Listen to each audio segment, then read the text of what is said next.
How's it going, everybody? Sorry I'm late. I just got done taking a bath.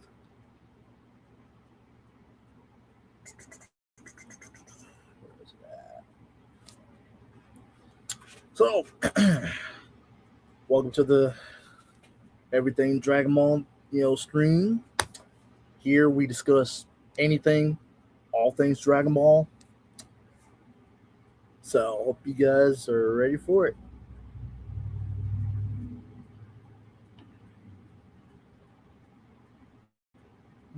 Mm, Let's see what's good. What's good.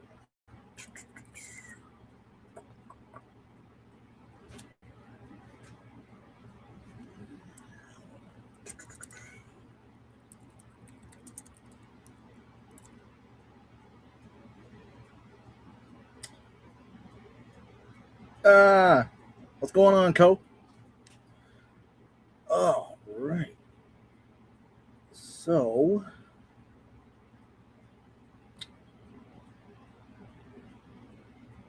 mm,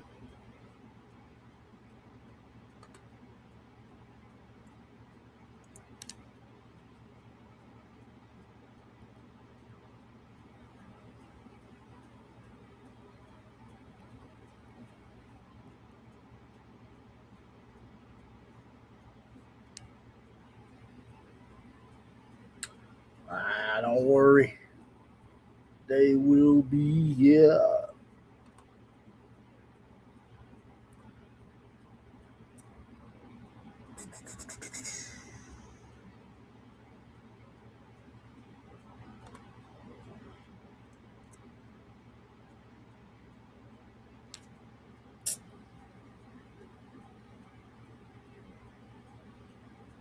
Link is in the chat. All right.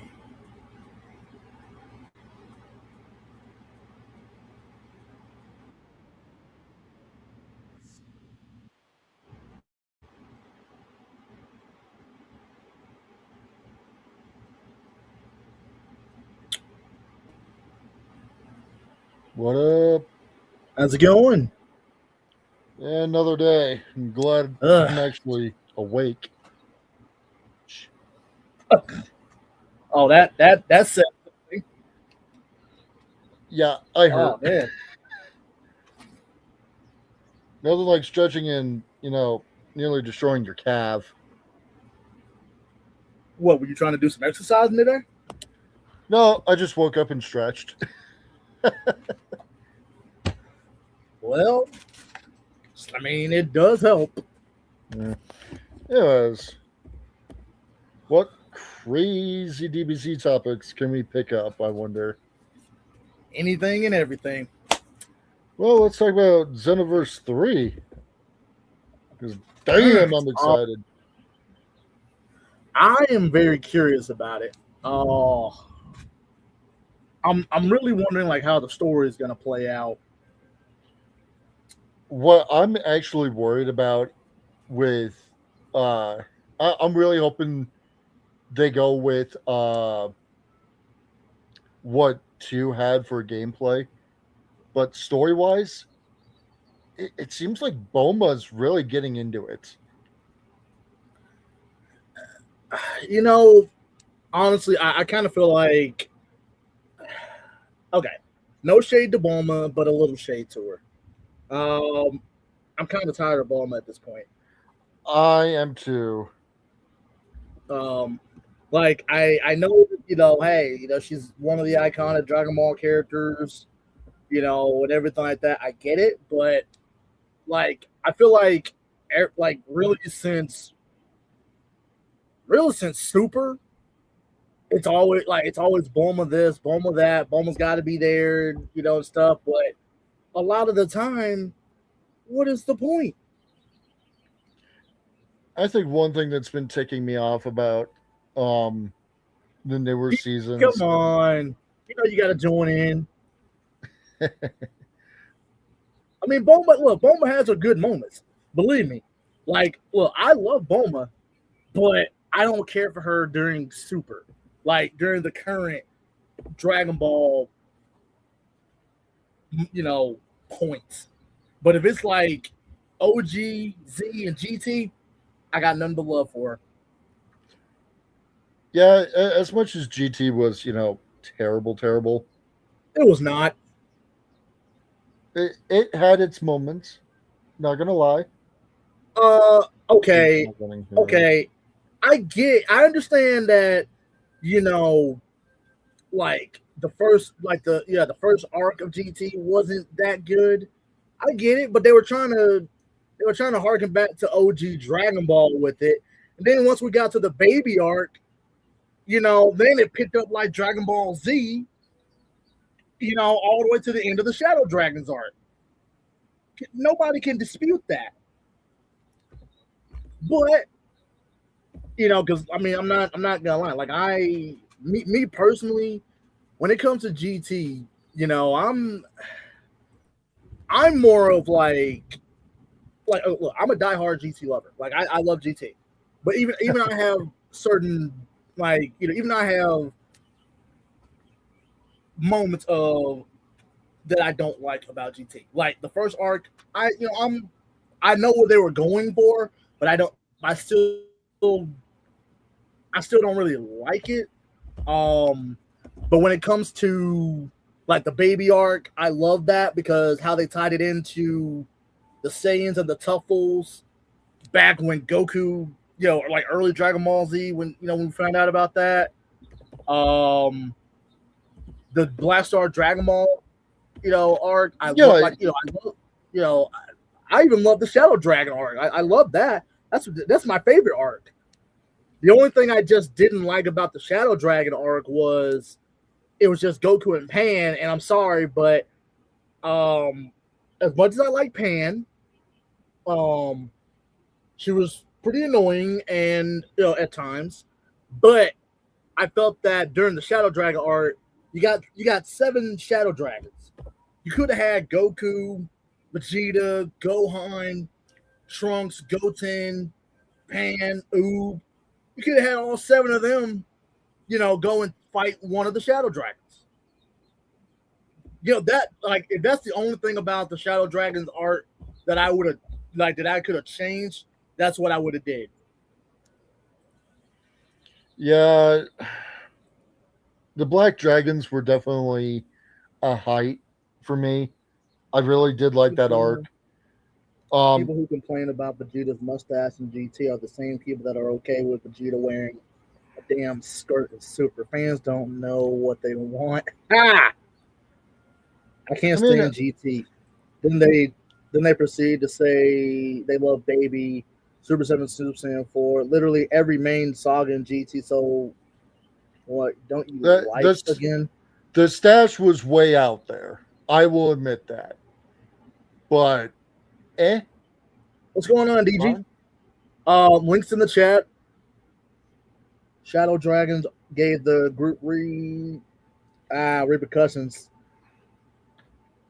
Yeah, look, okay, so look, DD, I do like Pan for look, okay. If I had to choose any version of Pan, and I mean like any version of her, I love the end of Z Pan because hey, that's her. That's the first time we meet her. She kind of reminds me of Kid Goku a little bit, how she acts, and hey, new generation kind of thing. I love that. Yeah.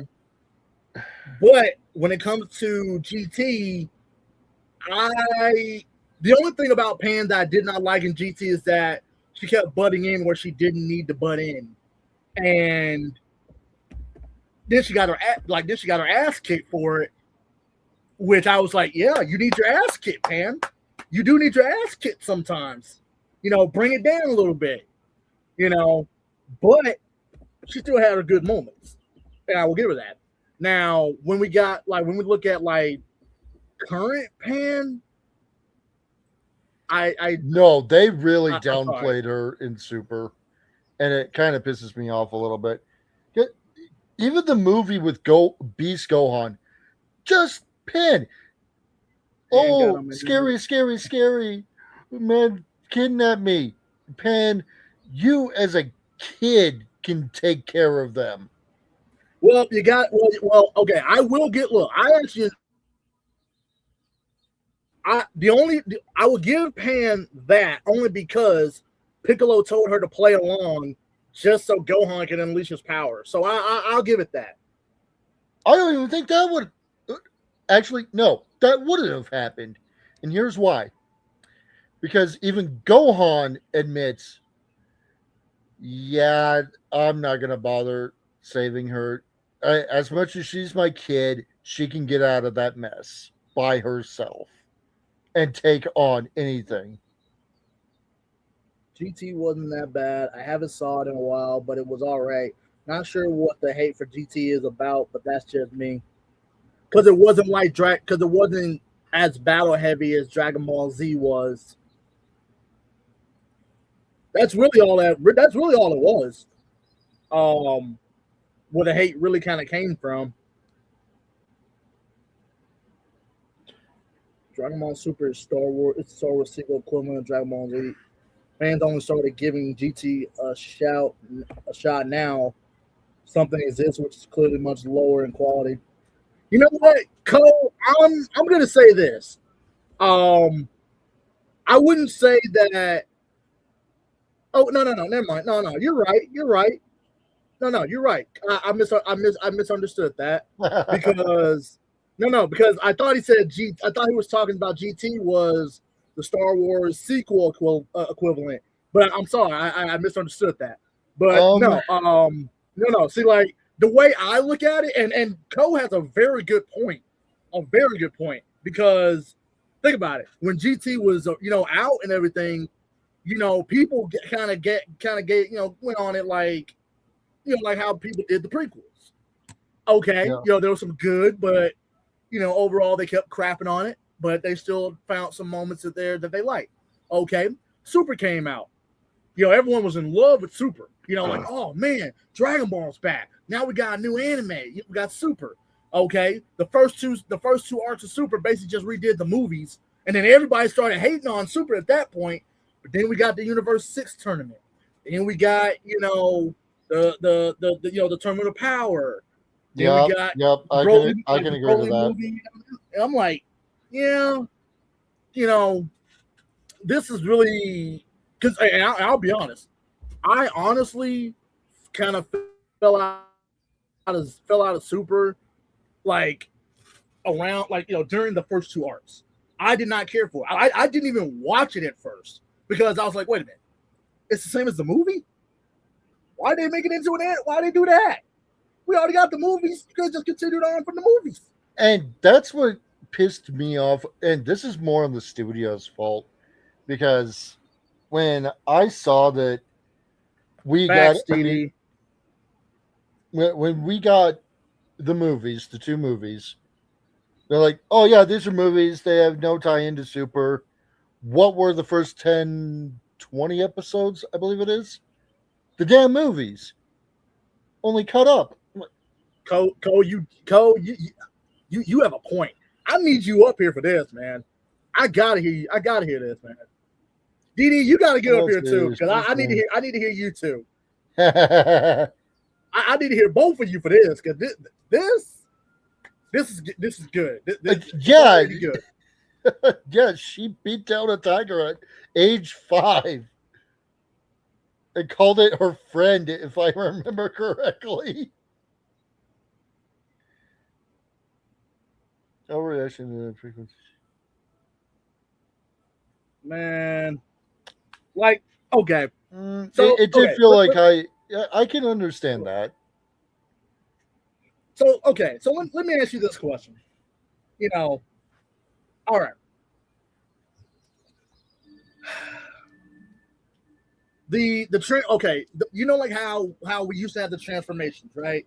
Like we didn't have like Super Saiyan God, Super Saiyan Blue, none of that. We just had regular Super Saiyan transformation, but we just kept upping the number here and there, when it was time. Okay, like do you like even though Super Saiyan 3 is not a thing anymore at this point, and I will not discuss what Diamond did with Super Saiyan 4. I will not. No. That Super Saiyan 4 was interesting. Oh crap! Did I leave that open?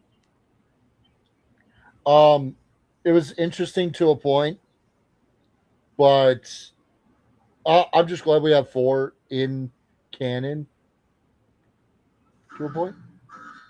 I knew it. If you think about it, it's really not in canon.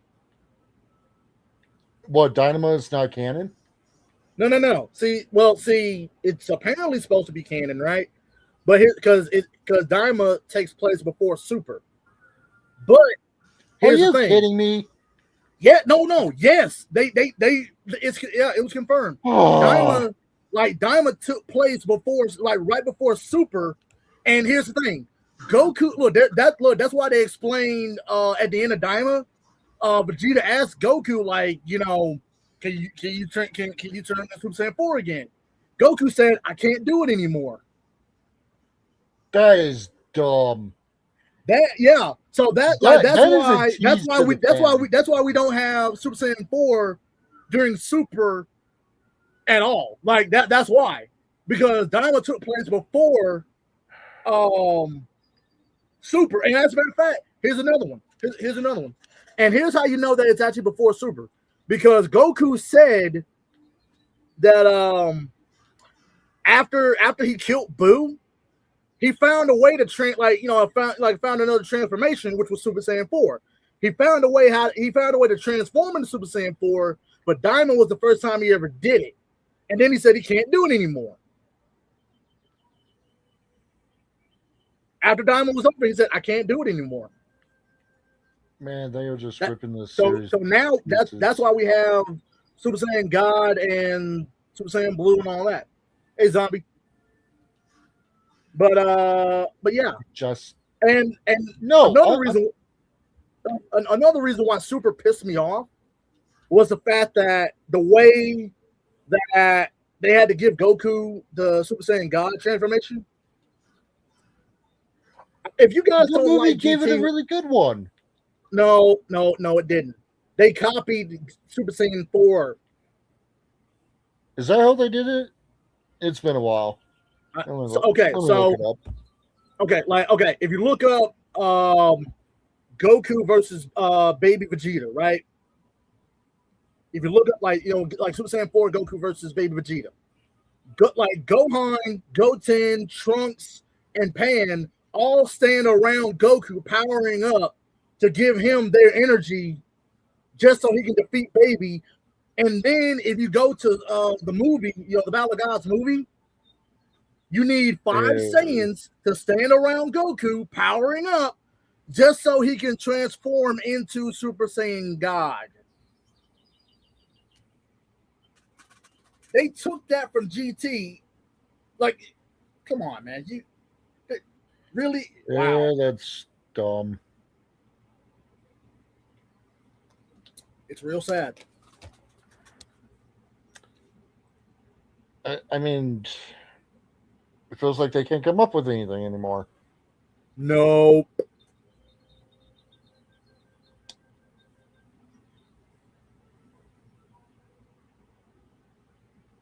Which is a real shame, in my opinion. Yeah. And okay, what's your what's your all-time favorite Super Saiyan transformation? 4 was my favorite. That's the problem. I mean, four was your favorite? Like 4 was my favorite. Or GT4? GT4.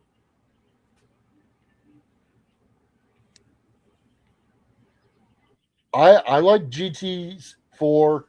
That is about, from what I understood, was the best form ever. Oh, and we never got it. I wish we did. But a couple. What up, Geek Zip? You coming up? I think it was a couple years later. Dragon Ball AF was announced, but we never got it. It was like After Future or something. That fan manga. That it was supposed to be canon. West Kai was still alive in that, right? Mm-hmm. I'm not gonna lie. I couldn't see how that would even work. Uh, like just that part alone, I just couldn't see it.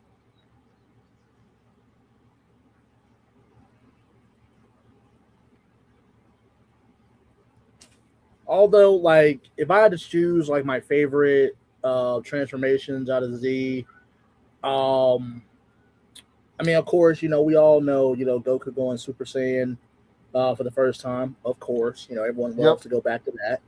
Of course, everyone will never shut up about Gohan going Super Saiyan 2 against Cell. And I'm like, okay, we get it. But I mean, I still enjoy it. Of course, that was an iconic moment. Goku going Super Saiyan 3 for the first time, definitely a That good was moment. very underwhelming. I did not like that. Why not? Like I said, it just felt underwhelming. But I mean, like, why did it feel underwhelming? Like, what about it exactly made it underwhelming for you? It's because he went Super Saiyan 3 during Boo Saga, right? Yeah. Yeah, I think him just going Super Saiyan 3 right there, just showing it off, just no. It Well, well, it felt like Goku was. And I'm gonna say, I'm sorry for the cussing here, but it no, felt you're like good. Goku was being a cocky bastard. Well, in a slight way, he kind of was showing off just a little because think about it. When he got back to the lookout right before he left, Piccolo asked him, like, "Dude, look, could you have beaten Boo if you had to win? If you had to, you know, like, stayed that way? Go and look. See, what's fun? Look, what really pissed me off about that is that Goku told Piccolo, like, oh, I don't know. Uh, I probably could have. I don't know, but I wanted to, like I wanted to, let the younger generation have a shot, you know. And then like when Vegeta, asked him during, when they were fighting Kid Buu, he actually admitted, yeah, I could have beat Fat Buu. When I didn't, when I first did, I was like, Goku, bro, what is wrong? What is wrong with you, man? Yeah, he's an idiot. I Oh, I mean, could have defeated him. I could have done this. And then the whole. I guess another thing that ticked me off was, wait a minute, you're going to use the spirit bomb. Okay, okay. he wouldn't have had time to do the spirit bomb. He I know a missed. lot, like Wait a I minute, know a lot no, of people. I know a lot of no. people tend to say he could, like he could have used it, but when you think about it, like if you look at Goku during the Buu saga, Goku never had any chance to really do the Spirit Bomb unless it was a small one, and even then, it probably would have missed. Well, isn't that how they defeated Boo? Was the spirit bomb?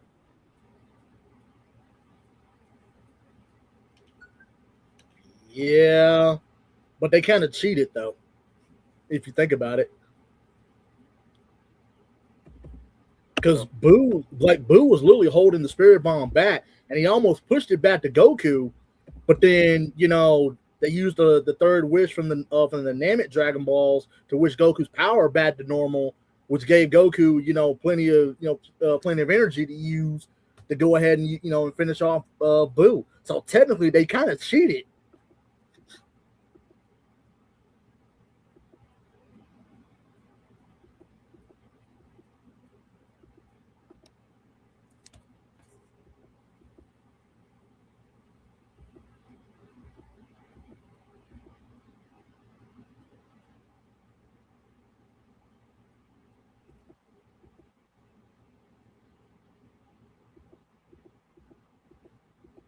Yeah, I'm rewatching it.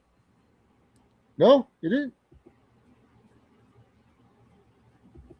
I'm not seeing them talk about the Dragon Balls at all, but that seems to be the only death that he used the spirit bomb on.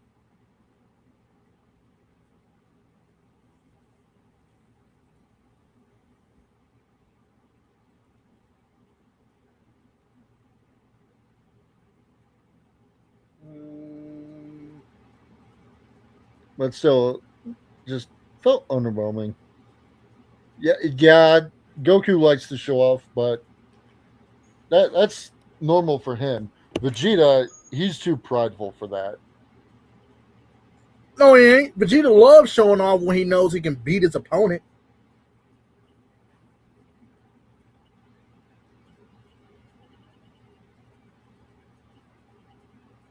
Yeah, I could see it. You can see it. That's what he does every time. Every time every time he knows he's stronger than his opponent, he plays around with him just to make just to show like, hey, I can beat you whenever I want to. I'm just playing around with you. But then when his opponent gets a little strong, like gets stronger than him, and then they play around with him, then he want to get pissed off. Like, bro, why you playing with me like this? You ain't being serious. Like, bro, they just doing what you did. That's all they. Look what you did. Look what you did to Cell. And I love the fact, and I will always love it, the fact that okay, you had the chance to beat Cell. You were whooping him. Trunks didn't even need to jump in. You was whooping him. You let Cell go to absorb the androids. Okay. You screwed up right there. That was your first screw up. Krillin also screwed up. I'm not. Look, I don't care what anyone says about. Oh, Krillin. He got Android 18. After that, like I don't care. In the moment, he screwed up. Technically, he screwed up worse than Vegeta. He could have easily pushed the button. They wouldn't have known. Yep. Because Krillin was right there before they ever even found out, that where they were. He could have easily pressed the button. That's Krillin's fault. Krillin is actually a little bit more to blame than Vegeta. Yeah. I don't, and like I said, like I don't care about everyone that says, well, Krillin, it doesn't like it kind of, Krillin, yeah, he messed up, but he did get Android 18 in the end. No, he really. So just because he got a girl in the end, one that did not give two cares about him, after she found out that, hey, Krillin saved your butt after Cell spat you out. She didn't want nothing to do with him. She dipped. Now, during that 7-year time gap, hey, I don't know what happened between you and 18. I don't know how y'all got married. I don't know what the situation is. We just know y'all got married and had a kid. That's named after your ex. What we doing, Krillin? What we doing? No, Krillin, I feel bad. I feel bad for him, but at the same time, you made that nest. You go lay in it, you dumb fuck. Except against 18, she beat him like he stole. Nah. You know what, Didi? Okay, Didi, this is for you. Okay, so between Vegeta's beatings, and I do call it what they are, beatings. Who did Vegeta worse? Zarbon, when he transformed and fought Vegeta? Raccoon? Frieza? 18? Or Cell? Or Kid Buu? Who gave Vegeta the worst beating? Who gave Vegeta the worst beating? Now I'm always gonna say Frieza gave him the worst beating ever. That yeah. I'm sorry, but look, I'm always gonna say Frieza. Look, everybody gave Vegeta a beating here and there. I mean, sure, Zarbon beat him to near death when he transformed. Zarbon's only mistake was that he did it and healed Vegeta, which made him stronger. That was Zarbon's mistake, but he won. He won round 1. Raccoon, boy,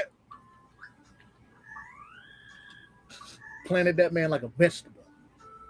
Yeah.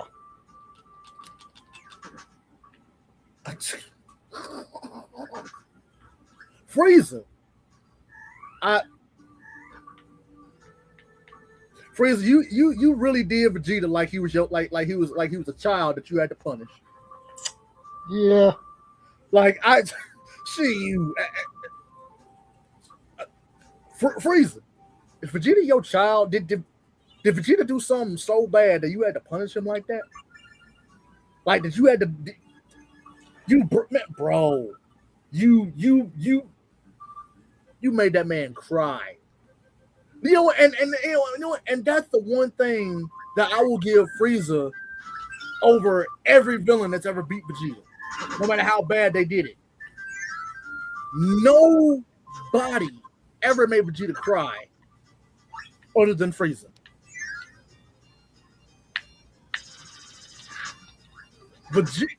Frieza holding this man like a freaking punching bag. Yeah.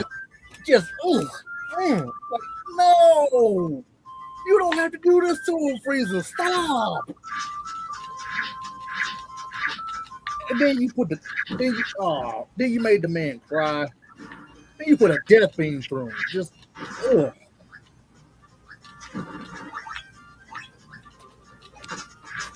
That's mad disrespect right there. Yeah. Vegeta had it coming though too. Oh no, he had it coming. Like he had it coming.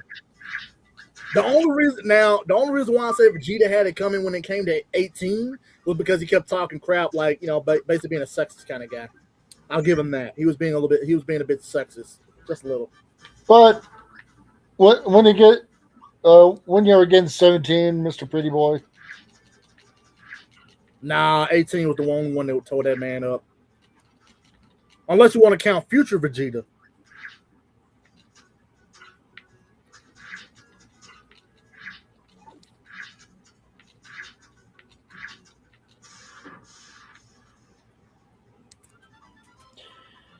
Yeah, the Pretty Boy had it coming. It was just such utter disrespect. The disrespect is coming. Always. So what? Okay, what was Gohan's worst beat? I'm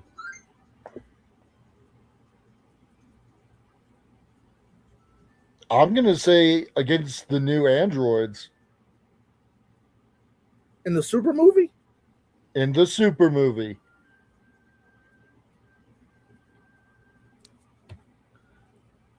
Okay. And Dee says, she says OG Broly is what gave Gohan the worst beating. Oh, okay. That's fair. That's fair.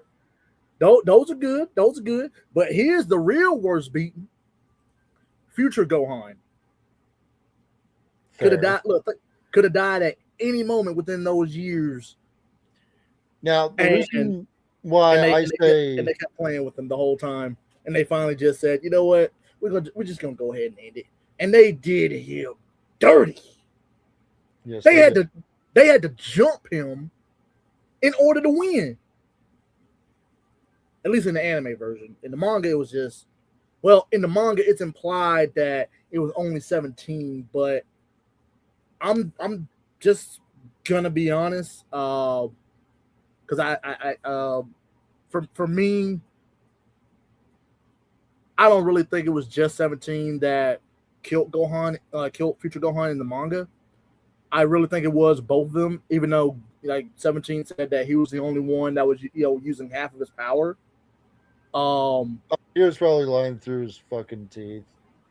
Yeah, like I like to think he was, because think about it. Like, because think about it. All right, if you're the only one that fought Gohan and used half of your power, why did it show 18 laughing and then it cut to the neck? Like we don't see the fight.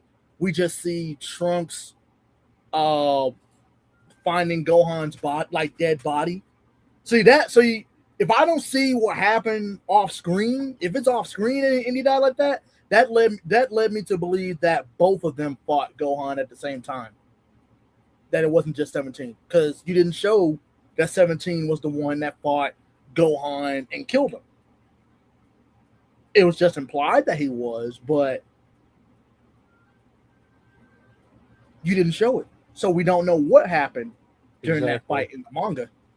So I don't look at off screen, like see that's the one thing I hate about off screen deaths is that if a character says that I did this and I'm gonna kill you, and then it's like then you cut to another character that's in the scene, and then like laughing at it, and then you go like you change the scene, and then you go right back to the scene a few minutes later with that character dead.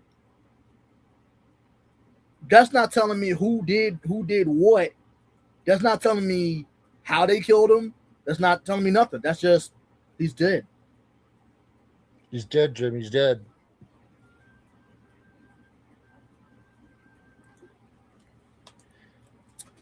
I need to refresh myself in the Dragon Ball verse. That's cool. That's cool, Jay. Yeah, there's a lot.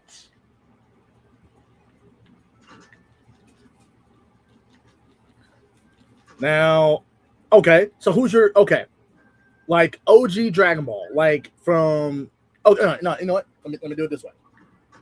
What is your favorite Dragon Ball saga? Like Z-wise. Well, no, OG Dragon Ball first. Like, let me start there because no one ever talked about OG Dragon Ball, and I really I really hadn't watched OG Dragon Ball that much, but Dragon Ball Z I was really into back in the day.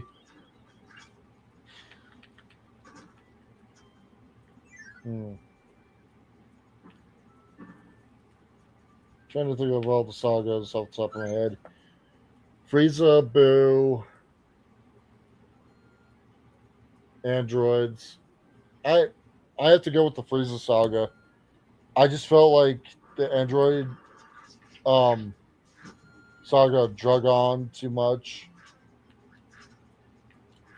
And I think the Frieza saga did a bit more of dragging it on than the android saga, in my opinion. I mean, well, they say that because they're like, oh, it took them 10 episodes just to power up. Kind of.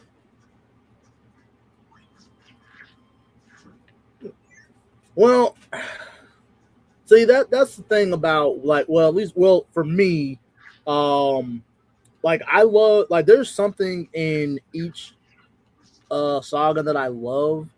So I can't really say, oh well, like one of them is better than the other to me. But like I know a lot of people hate the Buu saga, but I love the Buu saga. I love the Buu saga. The Buu saga had its moments. And like when it comes to the Saiyan saga, there's only like a few things right, in the Saiyan saga. That was the other one I was thinking of. Like there's only like a few things about that one that I liked. Of course, Goku learning about him being himself being a Saiyan, the whole fight with Raditz, of course the entire fight with Nappa, all the way to when they beat Vegeta. So that's pretty much all I like about the Saiyan saga. The Namek saga. That's tough, really. Namek drug on. It did. It drug on so long.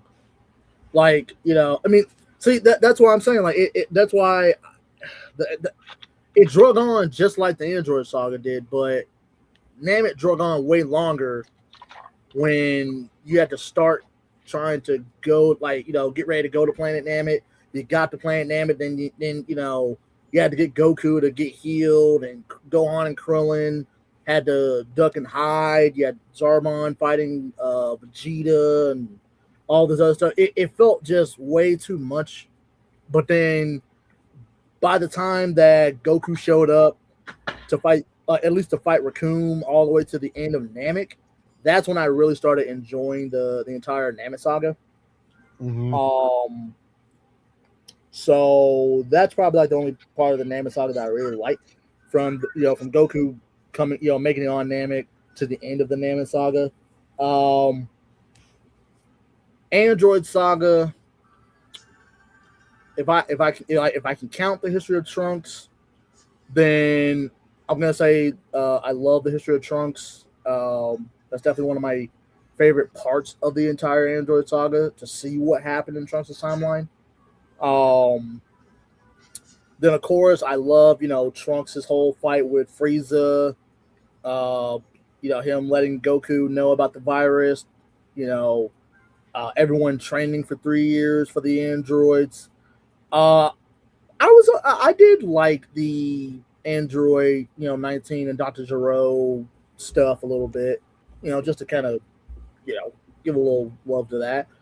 But I think I really kind of started liking the Android saga around when 17 and 18 were finally introduced. Yeah. And then like after that, I was like, okay, it's kind of because of certain stuff that was going on. And then like when Goku wakes up, um, going go get Vegeta, go get Gohan, Trunks, go to the hyperbolic time chamber, start training. I loved all that. Um, then of course, I didn't really care for Vegeta fighting second form Cell that much. I mean, I liked it, of course, but I didn't really care for it too much. Um, but when he fights Perfect Cell, and I love that because that was hilarious. I was like, yeah, now you see what you did, don't you? You messed up. So everything from Vegeta versus Perfect Form Cell to the end of the Cell Saga, I liked. The Boo Saga, I really enjoyed the entire thing.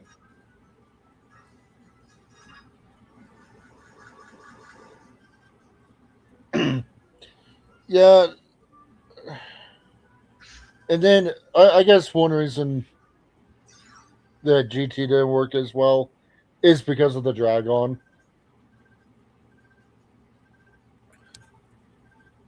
Well, in my personal opinion, I think that the reason why GT didn't do as well is really because it didn't start off. Well, I mean, it did have a good opening start, with Trunk. I mean, my bad, with Goku and Oob training. That part I did like, and I think that that's what really got everyone hooked on GT at first. But the moment that they had to go like started the Black Star Dragon Ball arc,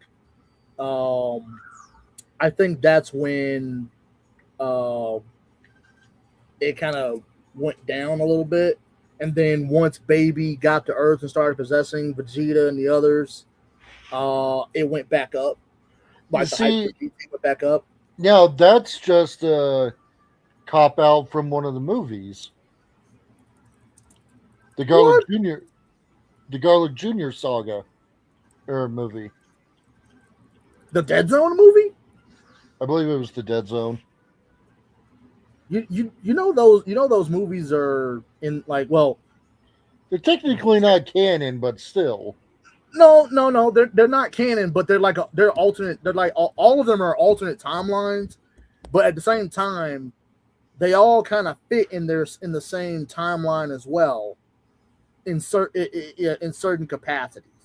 Like, okay, if you look at the Saiyan saga for what we got, right? We got Raditz coming to Earth, telling but it's focusing on Goku's side of the story. The Saiyans and stuff like that. When you look at the Dead Zone movie, it focuses like sure it's a different villain, it's Scarlet Jr., but it focuses on Piccolo's side of the story, even though it still basically does what Raditz does with kidnapping Gohan, and Goku and Piccolo have to join forces to take down the villain, kind of thing.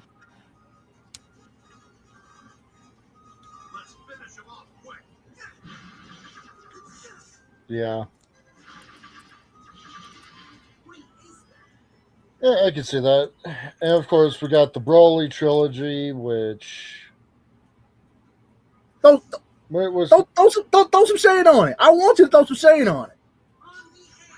Oh boy, here Hello. Hey, DD. Finally decided to join, huh?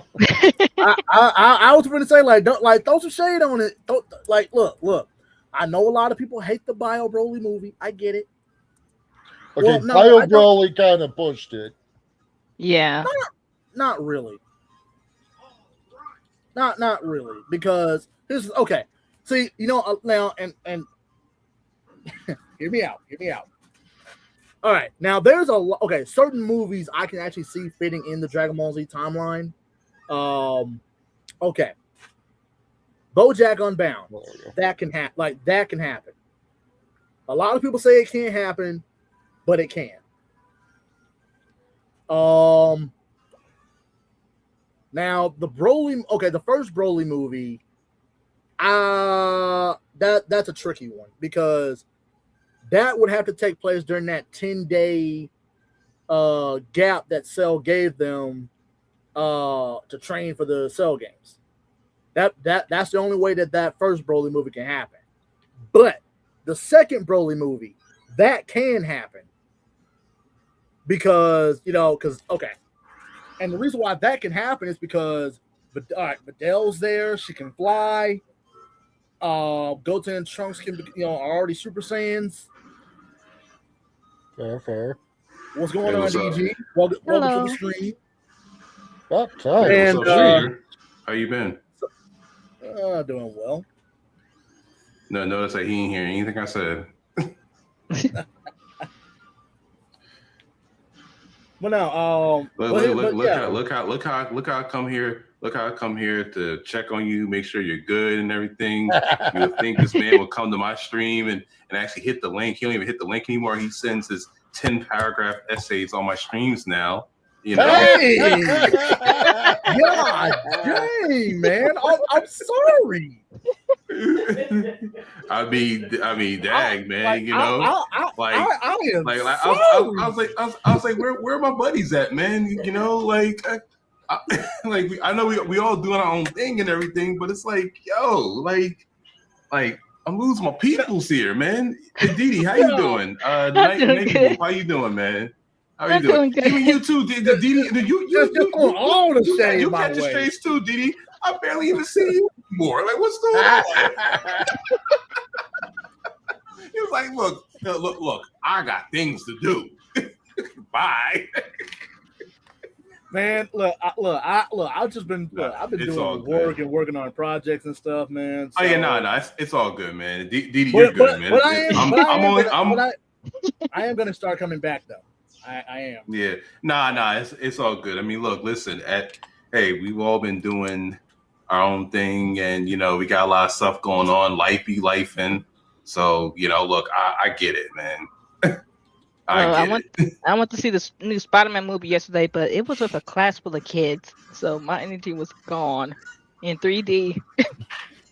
In 3D, I used to go see Marvel movies in 3D. Then life called up to me and was like, "Look, listen, I'm gonna go see this movie." You got off topic.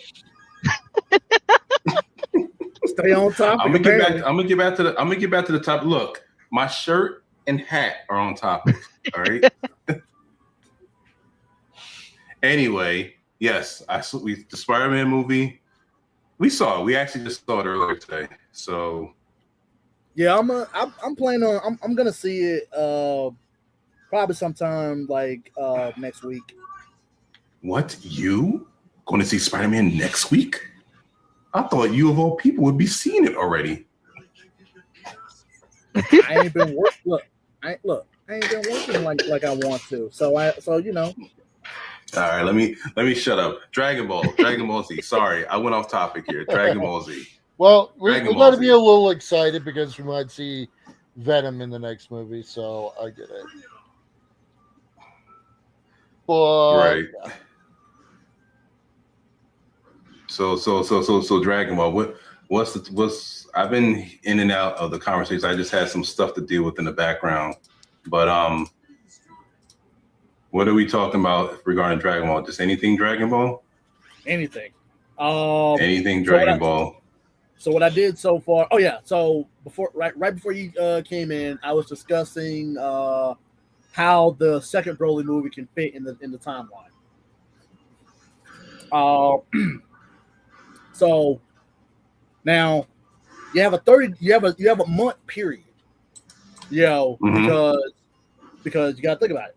This actually happens during that training for the World Martial Arts Tournament before Goku shows back up, because think about it, like Gohan just taught Videl how to fly. We know Goten and Trunks can become Super Saiyans.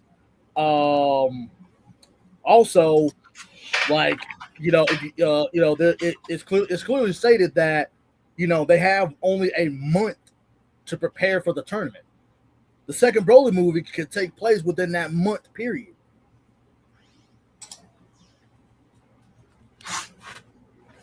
Oh, okay. Huh. Now the third movie, that's a little that's a little hard to place, really, because it now what it could do, because I know a lot of people tend to say that, oh well, how can it take place during the Boo saga when everything was happening with with Boo and stuff. Well, that's easy. What about after they beat Boo? Before after they beat Kid Boo, they went back to Earth. You don't think that like the third Broly movie could have happened at that point? You talking about from the earlier ones? Which Broly movie you talking about? Are you talking Bio about Broly. The what? Oh, Bio. Yeah, I think that was around like the world. Yeah, that was around the world tournament. Yeah, but see, the thing is, they never say that the tournament just recently ended or anything like that. But you can place, but the thing is, you can actually place that movie after they beat Kid Boo, really. But the only probably could be. Mm-hmm. But the only reason why you can't do it is because Goku is dead. He's still dead. He's still got the halo over him. That's the only reason why you can't put it in the timeline. Other than that, that's literally the only spot you can place it. I mean, it probably would have to be, because it's just around that time. Now, I was assuming it would have been like right around the tournament area, like time when when Goku came back for like a day or so, but I'm not too sure. But then where would the Dragon Fist movie end up in? Because that's definitely be after the Boo saga, like most definitely. And I feel like that was an introduction, and I feel like that is an introduction to future Trunks, when Trunks came back with the sword and cut Frieza in half. Well, see, a lot of people say that can happen because of course, after the Boo saga, Goku's alive, like everyone's alive and stuff like that. But the only inconsistency with that is the fact that Trunks gets his sword, because if that movie is canon and Trunks has his sword, how come we've never seen him use it ever again after that, or even like show that he even has it?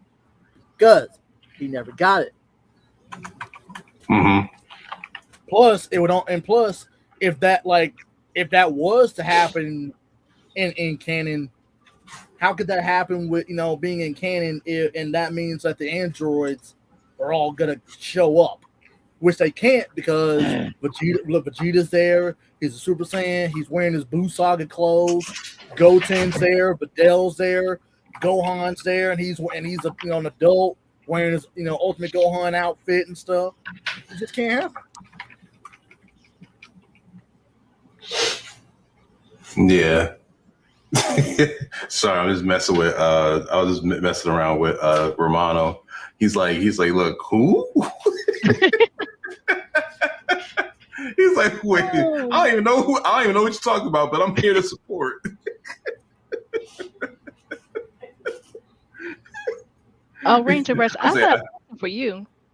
Since you like Pan, like I gotta be honest, I think you're the only person I know who likes Pan. It's one thing. Well, I was being specific about what version of her that I like. I gotta be specific. I mean, GT Pan. I mean, she was alright. I just like that she was like kind of like in a preteen stage, like you know, like and then she liked and she enjoyed hanging out with Grandpa Goku. You know, even when he turned a kid. That's the only thing about GT I didn't like is when Goku like turned into a kid because of Emperor Pilaf, and he just stayed a kid, and it's like. Yeah, but I think they were trying to get the Dragon Balls back so that he can get back to normal. But that was around the Black Star Dragon stuff, and the Dragon Balls were cracked, and there were problems with the Dragon Balls. I remember this, like each Dragon Ball, because first they had like the Baby Saga, and then they had the Super Android 17 saga, and then they got to the point where they were gonna look for the Dragon Balls, but then like there were cracks in the Dragon Ball, and each one had to had a different monster that they had to fight. And when it got to the 2-star dragon, he was like the hardest because he absorbed like all of the other Dragon Balls, like all the Dragon Balls and everything. And he became what he became? Eternal Dragon or something like that? I forget. I think it was Eternal. Yeah, he became Eternal, and that's when Goku. Not only Goku, but Vegeta also became Super Saiyan 4. And then he did Super Saiyan 4 Gogeta. I remember that. Super Saiyan 4 Gogeta. That was my favorite. Yes, the ultimate Saiyan warrior. Well, the ultimate one, but I don't even think it lasted long because they were just too strong. Because I know the fusions, when they do the fusions like that, it lasts 30 minutes or something like that, right? It lasts 30 minutes, but like when he went this fusion, not the Batara earrings. Oh, okay. The fusion dance. Dude, I said this. You wasn't looking. You're looking at your phone like because I'm handling some. God. All right, well, handle the stream. All right, let me shut up. Let me shut up. I'm handling both. Leave it alone. Well, I can always whip out my phone tablet. Yeah, I know, right? But nah, it was but yeah, I think that was the case though. The fusion dance, the fusion dance. The dance the fusion lasts like 30 minutes, but I think this fusion lasts like 15 minutes or something like that because they were just too powerful. And then they were like running low on power. I'm like, are you serious? Well, it is all Goku's fault on that because of how much power he is as a kid. Because you can't stay in Super Saiyan 4 for more than 10 minutes.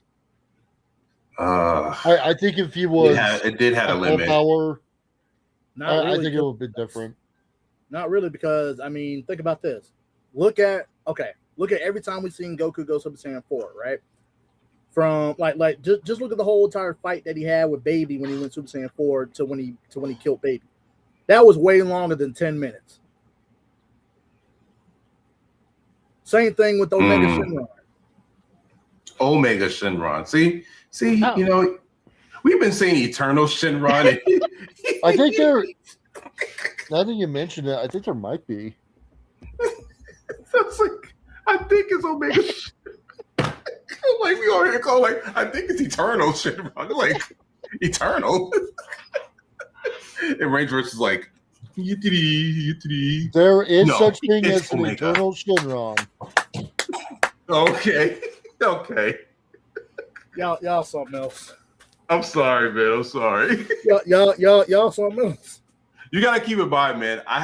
We haven't interacted on here in a while, so True. Yeah, it's been a while. Yeah. Hey, I haven't seen you in a while, a Nighty Wolf. Yeah, I've been working like crazy. I hear you, man. But but getting back to the topic though, the future, like I guess the forms, they wouldn't last as long because of how much power they have, and then the fact that Goku was a kid. That's the only gripe I have about Dragon Ball GT is that Goku was like still a kid. I'm like, are you serious? We're gonna go through this whole thing with him being a kid. I mean, they were just trying to do a little homage to OG Dragon Ball, so nothing wrong with that. I guess. Cole, hey Cole. Cole's in the building. Cole, I need to know one thing from you. Where did you get that shirt, boy? Actually, I printed this one myself because I wanted to have the King Kai logo on the back. Oh, nice. Okay. Nice. Okay. I had to get these ones made because I couldn't find a shirt that had the turtle symbol on the front, but the King Kai symbol on the back. Because that's my favorite. Let me get. They always got like the ones you found kept having the turtle symbol on the back. Yeah, look, I love Roshi and all, but King Kai is my favorite character, and I want that one on the back. King Kai is a King Kai is that man a trip, said I'm going is. through my Namek Saga outfit.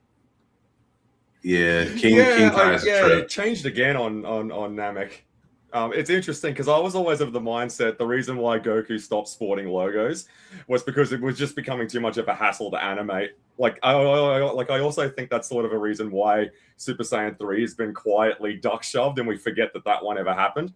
Because I just think it's going to be a real pain in the side to keep animating that hair all the time. So you just palette swap the Super Saiyan hair instead. You make your job a lot easier. Yeah. And he went to Super Saiyan God. No, they went to Super Saiyan Blue. Man, we don't talk about the transformations that are just so irrelevant. Oh wait, what are you doing? Super Saiyan Blue? Isn't it like what's irrelevant about Super Saiyan Blue? God. Like, see, this is the thing that really annoys me about Dragon Ball Super. You got like Super Saiyan Beyond God base form with God Key enabled Rage mode / Blue God Power mode, and like, what the hell, man? Like Super Saiyan 1, 2, 3, 4. It ain't that hard. Okay, finally someone else worked says for 30 years. Why do we have to get creative now? It was a lot, though. It was really a lot. It was at one point it was hard to keep up. I'm like, wait, there's Super Saiyan God. And then it's Super Saiyan Blue. I'm like, wait, I thought Super Saiyan God would be like the strongest one. No, there's Super Saiyan Blue after that. It's like, are you serious? Super Saiyan God, Super Saiyan Blue. That's as a matter of fact, getting back to my previous point about like Super in general, compared to like Z or compared to GT in that aspect, just based off the transformation wise, I'm gonna be honest, like. I still look, even to this day, I still prefer the previous transformations, over the current versions of the transformations from Super. Like, you can explain it all you want, but I'm not gonna. But there's nothing about it that intrigues me. It's just what's funny about that. I agree completely. Like, look at GT. It's like 64, 65 something episodes, and it's one television movie. It introduces one. Count them with me. One transformation that entire run, and that's Super Saiyan 4. And we've got that's like true. 15 different flavors of God power. It's that joke that Frieza makes in the movie. That joke that Frieza makes in the movie. It's like, oh, what have we got now? Super Saiyan with blue hair dye. It's a little more complicated than that. That was funny. Yeah, that was funny. No, that was funny when he said that, though. When he said that was pretty funny, though. Like, it's funny because it's true, because that's all it is. Yeah. Like, I have these super nutcases turn around going, no, the thing is, Super Saiyan Blue, it uses God Key. It's different. It's a transformation, and Goku's still And then I think in Super, like, well, basically between those movies, they were just from the show. The movie just it was just kind of slightly different. But Frieza though. But I remember though, Frieza was like, I'm getting tongue tied just saying it when he was Super Saiyan Blue. Yeah, and I love when you get the rusted on super fans that try to convince you that it makes sense, and they sound less and less sure about themselves the more they try to explain it. Well, no. Okay. The reason why Goku's normal form has that sort of power because it's Saiyan beyond God. I'm like, yeah, sure it is. Okay. You know what? Like, you know what? Okay. Okay. So, all right. What's funny is, because I was with my dad earlier today, and so okay. So we were just having a little father son moment and stuff, and I did not think that my dad ever actually paid attention to Dragon Ball whatsoever because he never did. When I was growing up. My dad asked me, so let me ask you this, because I've been hearing recently, like, what's the Super Saiyan God thing? Like, is that like Goku or something? I was like, because it shocked the hell out of me. Like, wait, my dad knows about Super Saiyan God? Wait a minute. Hold on, wait a second now. Wait a minute. When did my dad start knowing about Super Saiyan? Wait, hold on, Dad. Now you know something's up. Like, I wish my parents knew something about Super Saiyan. No. Like, I'm like, Dad. Like, how do you know about Super Saiyan God? Like, where did you get that from? Oh, one of my coworkers' sons actually said that he was watching. He had caught a glimpse of Goku or Dragon Ball or whatever, and he had red hair, and they called it Super Saiyan God. I was like, you mean, yeah. I know exactly what you mean. And no. Mm-hmm. So what I told him was, okay, so when you go back to work, tell your coworker to tell his son that no matter how he feels, Super Saiyan God will never be nothing. I'm sorry, it will never be nothing. Just tell him that, and let me know. Well, there's a reason why they avoid it like the redheaded stepchild that it is now, isn't it? Like they pretend that they formed. Not the redheaded stepchild. I mean, that Super Saiyan God form, like they next to never acknowledge it anymore. Bro, I'm not even gonna lie. I still remember the very first time I saw Super Saiyan God for the very first time. My first thought, the moment I saw it, I was like, "This is Super Saiyan God." Wait a minute. This is just Goku going Kaioken. What are we doing? Yeah. See, and that bothered me throughout the movie too. Like, why doesn't he go Kaioken times 1,000 and it misfires into that? Like, that would have been a better explanation. Do you remember when Kaioken was like a risk it all, like high risk, high reward, and it could kill you anytime you did it? Yeah, man, just go Kaioken times 1 billion. That was too much, though. That was too much. That was disrespectful. No. Going back to your dad, though. No, my grandmother knew about Goku. Like, I'm looking like, what you know about Goku? Like, we're watching Dragon Ball Z together. I'm just like, what you know about Goku? I thought that was pretty funny. I'm looking like, I mean, because my dad just shocked the heck out of me. Like, wait a minute. Oh, no, my dad, no. Wait a minute. My Dragon Ball all these years and just my dad, may he rest in peace. I think he stumbled across Dragon Ball Z when I was watching it. It was during the Frieza saga when Goku first became Super Saiyan, and he seen a part where Goku slapped the crap out of Frieza. He was like, oh man, what's he doing? He's smacking it. Believe it or not, I thought Linda Young was having a stroke in the recording booth when she was voicing that scene. Believe it or not, like that was my very first ever experience of Dragon Ball Z. Like I didn't know what Dragon Ball Z was, right? I didn't know what it was at the time or nothing. But I caught a glimpse of it on Cartoon Network at the time. And as soon as I caught a glimpse of it, it was literally Goku I didn't even know why Goku was slapping him. All I saw was Goku just slapping the mess out of Frieza. I was like, "Oh, what is this? Wait a minute, huh?" I've been working on my back. I was like, "Oh my god, what is going on?" And that was my very first experience with Dragon Ball Z. And then then I ended up playing the first Budokai game, and that's how I figured out the story of Dragon Ball Z through the first Budokai game. See now, I started watching Dragon Ball Z from the beginning of Dragon Ball Z. See, I'm coming from the Rock the Dragon era. Come on now. You gotta be from Rock the Dragon. When it was through Ocean, I was a young kid. Like when Power Rangers came out, I was a young kid when it came out. Same thing with Dragon Ball Z. I watched that, when Raditz first came, and then the intro came, like Dragon, Rock the Dragon. I was like, oh snap! Yeah, because man, you know what? I know a lot of people don't really talk about the Ocean dub versions, but I will say this: whenever I watch the Saiyan saga, the only portion of the Saiyan saga that I will always prefer is the Ocean dub version of where Goku beats Nappa all the way to where he starts fighting Vegeta and does the Kamehameha and Galagun. Yeah. That I can watch that entire thing in the Ocean dub, and I have a problem with it. I actually have to find like maybe like a DVD thing for that, because like I think it's on YouTube, man. I don't know.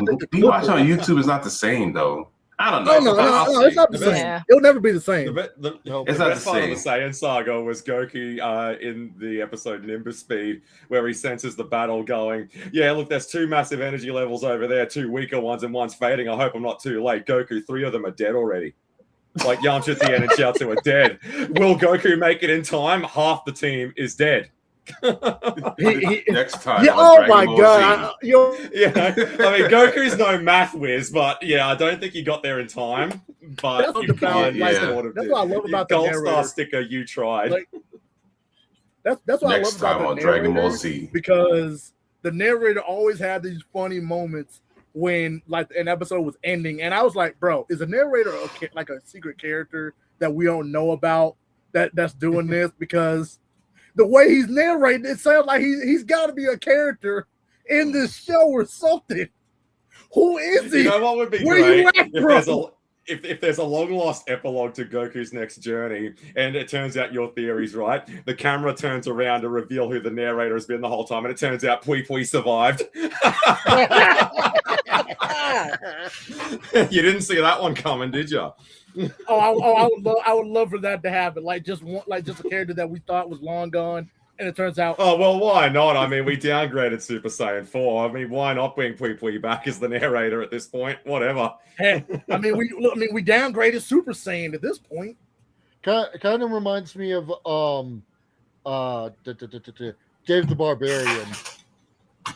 If anyone remembers that show. Oh, that's a classic. Because the narrator was a character, and they interacted with him. That's one thing about some of the older shows that I loved, is that like the narrator was like, I mean, you didn't know, like you didn't think the narrator was a character in the movie or the show until they interacted with one of the characters, and it's like, bro, don't mess with the narrator, bro. The narrator might have something bro, don't do it, man. Leave the narrator alone. Leave him alone, man. Well, I remember for one of the longest times, Goku himself was the narrator. Who used to say I bet you a lot of people don't what remember happened that. after. Yeah, like there was a time there where Goku was the narrator. Yep. Like, I'm not gonna lie, I actually liked when Goku was a narrator sometimes, because I don't know, it really gave you like it kind of made, at least for me, it made me feel like, wait, Goku, when did you have powers of knowing what the future was about to happen? Like, so now you're telling me. I always like when Goku narrates the fact that he just got his tail kicked in the episode before. I always imagined it was like a workout journal. Then he would log, note to self, watch out for Frieza's tail because he pecker slapped me with it the last time I fought him. I kind of wish, I like that sort of where it has a joke with itself about it. Man, I kind of miss where, you had the characters like narrate. I mean, I honestly wish that they had some of the other characters narrate too. I think I feel like Krillin would have did a pretty good job here and there, depending on what episode it was. I don't know about Piccolo. I would have liked Tien to do it. If it's anything like when he tells a joke with such intensity on King Kai's planet, I would have liked Tien as a narrator. He gives it some, doesn't he? Man. Oh, no, wait. Now, wait. Now, let's see if Vegeta could have done it. Or what if Yamcha tried it? Oh, God. Or Vegeta's always been a bit of a mixed bag with me over the years. Yeah, Vegeta. I actually like Vegeta's in a little bit more in Dragon Ball Super, because it looks like they gave him more of like character development in that. You know, I don't know, in my opinion, but that's just me. He had like such funny moments and stuff. You know, there's definitely some moments in Super that really made me just like, I mean, because I bared with Super until it got to, you know, like the Universe 6 and Tournament of Power and stuff. You know, I bared with it, and then I was like, okay, we finally got some new stuff. Finally, all right. Mm-hmm. But then when they started pulling certain things from like Z, I'm like, wait a minute. No. Like, you know, in the Tournament of Power where Vegeta does his his final explosion like he did against Boo. I'm like, fuck you. The one that did me in was when they walked back the Potara earrings and they added that time limit onto them. Like, yeah. Was there I forgot all about what did he say? 1 hour? Like, What did he say? What did he say? Like a 1 hour? It absolutely sackwhacks Vegito. There is no reason to use the fusion dance ever again because of that. Like, but why I guess were people not outraged over that? But I guess they had to nerf it because, like, it's with the Potara earrings, you're fused forever. Like, you're fused forever. No, you know what? But they also had that moment earlier in Super where Kibito and Shin were able to separate with a wish. Like, they already established you can walk it back down the line. Like, it was a needless retcon that they really didn't need to do. There was already they had the Super Dragon Balls to do that, right? Yeah, they had the Super Dragon Balls because the regular Dragon Balls couldn't do it. Even the Namekian Dragon Balls couldn't do it. So, or was it the Namekian ones?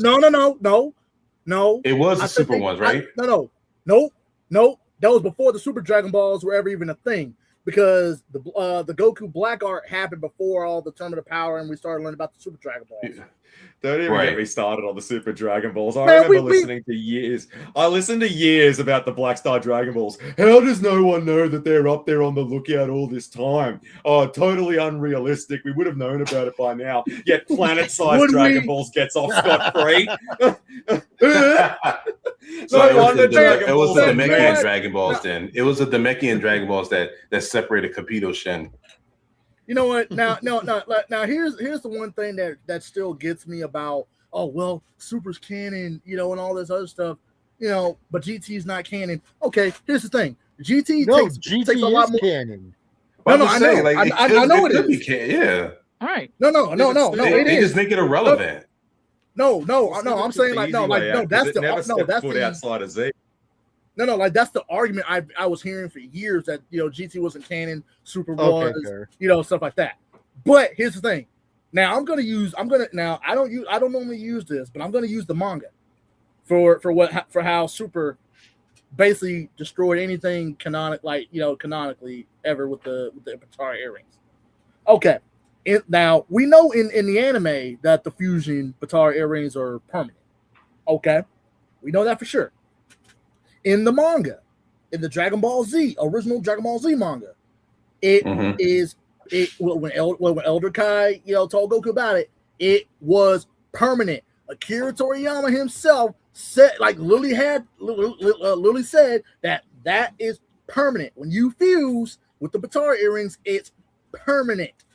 Super came along and basically just retconned and just said, nope, it's not. We're gonna like, destroy what the original creator said and just say, no, it only lasted an hour. So you tell me that whole entire fight that Vegito had with Super Buu, you telling me that was a whole hour? No, it wasn't. Yeah, you see this like that. That's why I crack up laughing about it so much. Where you got to understand the lore of the fact of the matter is Super doesn't. It's all about it wants the sweet sugary feel good moments of transformations and this, that, and the other. Like that superhero movie bends over backwards to put Teen Gohan back in his place. It's not interested about moving forward at all. Super. It's been pretty upfront about that for the longest time. And I will say this, like, now watching that movie, now I know a lot of people didn't really like the art style. Like, I saw it in theaters when it came out, and I'm not gonna lie. What movie? What movie? Not the Broly one, but the one where Gohan goes beast. It was Gohan Focus, right? Yeah, that one. I think it was Dragon Ball Superhero. I'm not gonna lie, that name sucked. You could have just called it Dragon Ball Superhero. I know. Yeah. I mean, the name has got absolutely no pulse. I'm saying it the way it was presented to me. It was with Cell Max, right? It was Cell Max. We don't talk about that piece of trash. Dude, man, we're just talking, man. Shut up. No. Get out the stream. I'm talking about that. Like, I'm asking you. That's the movie we're talking about, right? That's the movie we're talking about. I already said what it was. You didn't have to keep going with it.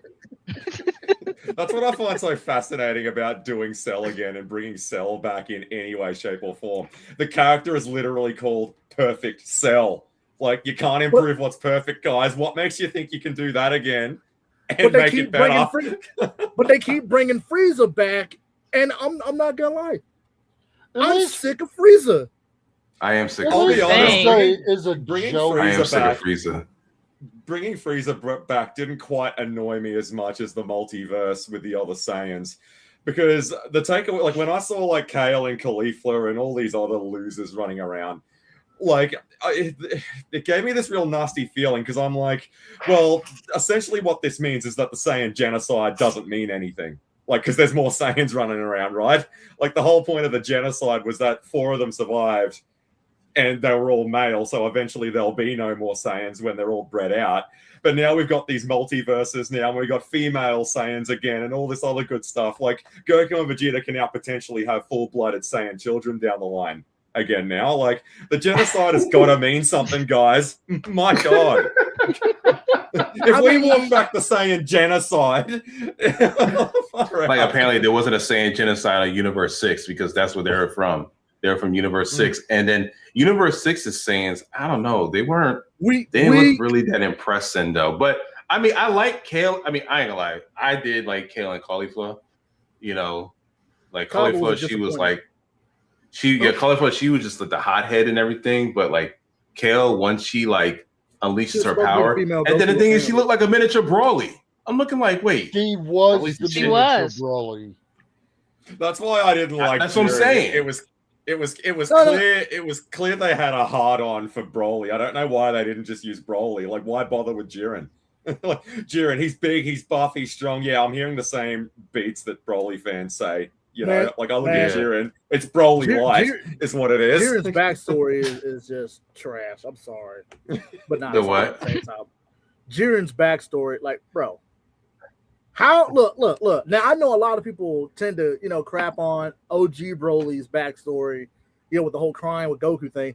Bro, I took that more seriously than I took Jiren's backstory. How are you making me take that? How are you making me take both of these, like, between both of these backstories? How are you making me take a crying baby start getting upset because another crying baby is crying right next to him? More serious. Yeah, it's not so much the crying baby thing that was my takeaway from the Broly origin in the OG movie. It was more about the fact that he was stabbed when he was a baby. I think that might have stuck out a bit more than Goku crying. Right. I like that right there should have been more of the focus. I will admit though, that Broly back then, I feel like he No, he was a demon. He was more menacing than the Broly that we got in 2018, 2019. But everything has been a downgrade since they've gone back to it. Like, I mean, look at giving Piccolo a new form. It wasn't particularly well received. Look at doing Broly again. Not many people warmed up to it. Look at Bardock when they dipped into Bardock again. No one likes the new Bardock compared to the old one either. Like, every time they've gone back to something, it's just been a poorer version of it. I've seen some polls. Really? Oh yeah, it is what it is, though. It is what it is. Like, Broly's still that dude. It's just the fact that like they kind of like nerfed him just ever so slightly, like in the newer ones, and now like he's like training with Goku and Vegeta and stuff. Like the Broly I remember was a menace. The Broly I remember was a menace. He didn't care about anybody, you know? Yeah. But look, think about this now. Look, original Broly was a demon, a true freak. Bro, you was not surviving. Nobody was about to survive. They couldn't get a hit off of him. They could not get a hit off of him. The OG Broly movie is a 90-minute long music video. That's all it is. It's not a movie, man. Stop calling it a movie. Oh my god! Like the soundtrack. No. You know what I really loved about like going back to that one, you know, after all these years and then watching it again, I'm like, you know, because as a kid I was like, oh man, that was awesome. But then now, like as an adult going back, I'm like, bro, I don't have to watch wrestling. This is my own personal wrestling match right here. No, the only thing about that Broly movie was that Vegeta was a little punk bitch. Hey, whoa, wait a minute. Business as usual. Now, wait a minute. He was. No, I'm saying he had the right. I'm stating the obvious. He was at the beginning. But when he realized that he was the legendary Super Saiyan, he was like, ooh. He had the people. Well, I don't know about you, DJ, but every time I watch a random episode, all I ever see is Vegeta on his ass. You know? I mean, every single time I watch a random Dragon Ball Z episode, I turn around and there he is on his ass. I think you're not wrong. I mean, no, you know what? He's not athletic enough to stand on his own 2 feet, Vegeta. No. You know what? Here's what's funny. And I'm gonna do a comparison here. Vegeta during Z, like Z Vegeta and Super Vegeta. What I find really hilarious is the fact that even though Z Vegeta kept getting his butt kicked plenty of times, he still had significant dubs. You know. He still had some significant dubs. Regardless of what saga he was in. Super Vegeta, bro. How are you strong? How are you supposedly and in stronger than Z Vegeta, and you keep getting whooped worse than Z Vegeta? In true Vegeta fashion, he proves the episode after going Super Vegeta that there's nothing super about that Vegeta at all. Like immediately in the next episode, just gets steamrolled. He's right back to where he was. That whole year in the time chamber meant nothing. Oh yeah. Oh damn. And it's purely by Vegeta's own design. I remember that. He did get like really big and he couldn't even fight, so no. He's like, go to your perfect form. I always like when Krillin gets swatted by Perfect Cell, then Super Vegeta says to him, I hope you're not satisfied swatting flies like him. And then immediately after that, Vegeta's joined Krillin on the ground. Like, okay, look, I understand you want to keep smack talking the villains, but you actually need to have more wins than losses to be able to do that. Now, you got to admit, you at least have to admit. Ew. Now, Vegeta I feel like Vegeta should have had at least a rematch with Android 18. I feel like he should have had a rematch after the time chamber because I'm pretty sure Android 18 was too tired from beating him mercilessly the first time. But I honestly think that if Vegeta after coming out of the time chamber had a fought 18, he would have outright dog ragged her, Worst, probably. I think Vegeta knew he had no shot at her even after the Year of the Time Chamber. That's why he let Cell absorb her to get her out of the way. He didn't want to be embarrassed again. That might be the case, now that you put it like that. That's a new perspective. Right? Don't get me wrong. Like Vegeta, I don't think Vegeta though, because that's the thing. Like, I don't think Vegeta was totally robbed of all of the glory. Like, I mean, Goku's the one to defeat the Ginyu Force, but Vegeta's the one to actually kill them. There's Android 19, which was an impressive battle in and of itself. After Goku got rolled by him, Vegeta was the one to take that out. That was that part. That was like a mess for Goku though, but that was because he got sick. But you gotta admit though, you have to admit, if Goku, now if we go back to Goku fighting 19, the heart virus started affecting Goku right then. So if that really was a cop out for for 19 to win. Yeah, so it was. So 19 technically won that fight with Goku on a technicality. And transforming into a Super Saiyan worsens the. It accelerated the heart disease. Yeah, it accelerated. That's what Vegeta was like. It's something Vegeta knew. Even Vegeta knew that. And he didn't even know anything about the virus. He's like, that it's something that Trunks actually warns Goku about when he gives him the medicine. You'll start hearing about the virus on the news soon, and not even a Super Saiyan can sweat it out. Right? He told Goku that beforehand, but Goku still didn't listen. Well, hold on, but wait, you got you got to remember this though. You got to remember, Trunks told him that 3 years before he did it. So within those 3 years, Goku is training for the tournament. Well, my bad. Goku's training for the androids and stuff. He's not really giving a thought to what Trunks said about the. And not to mention, at that point, he was supposed to get sick over the 3 years, and it never happened because the time has changed. Right, because there was no reason to think he was going to get sick at all. Like, if I remember correctly, now you can correct me if I'm wrong, but if I remember correctly, like after Frieza and King Cold are dead, like Goku's supposed to beat him. I think Goku's supposed to get the heart virus like a little bit after that, and then Trunks is born, or 2 years after Goku's supposed to kill Frieza and King Cold. That's when he gets it, and Trunks is born. I'm trying to think to the start of history of Trunks. Is Bulma holding a baby Trunks when Goku dies in bed at the start of that movie? Yeah. So he was supposed to die around then. Yeah. So but that also, again, if he wasn't sick at all over those 3 years, because they don't know Cell has been in our timeline for a whole year at that point. Like, there was probably no reason to think Goku was going to get sick at all. If he didn't show any signs of it for 3 years.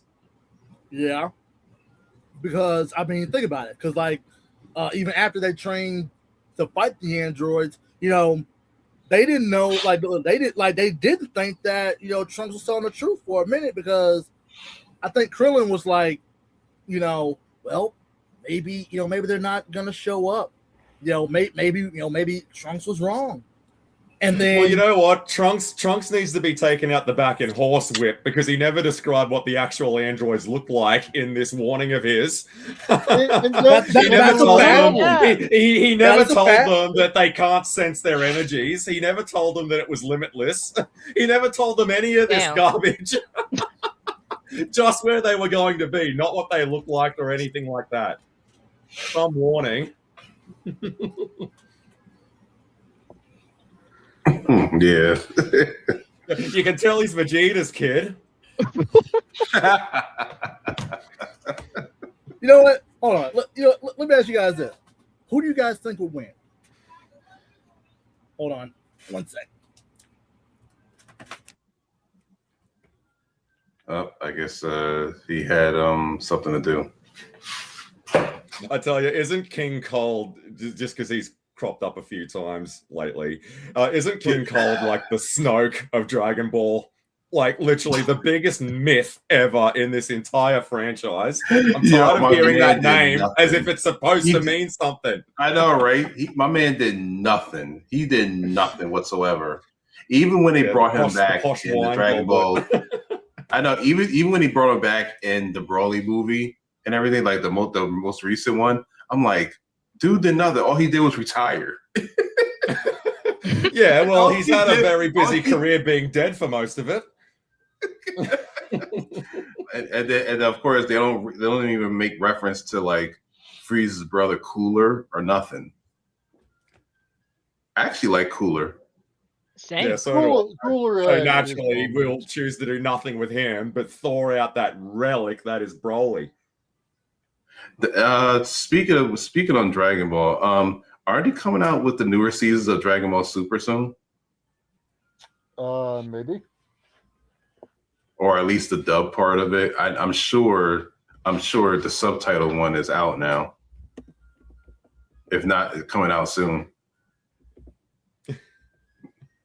Not sure. I don't know if there's much of an appetite for Super these days. It's like I keep hearing about this so-called Granola saga and the battle. The next season is Dragon Ball Super Beerus appearing this fall, and then it's combining with the new arc, which is the Galactic Patrol. Okay. Adapting. And who's asking for that again? I like I said, it's gonna be. I'm gonna try to follow as best I could, but we'll see, man. Because I don't know if they're gonna like dub it or whatever. They did. Is the dub Daima out now, or it has been out already? Dynamo's been out for a while. Yeah, I know. Isn't it awesome? Isn't it awesome? The people that were slamming GT since like 1997, turning Goku back into a kid was the dumbest thing ever. And then you look at something like Dragon Ball Daima, then they're like, "Sign me up, mate." Yeah, they all look like Cabbage Patch Kids. Well, let me get say, what's wrong with GT again? my God. Right. I mean, yeah, I haven't seen Daima yet though. Like it's on.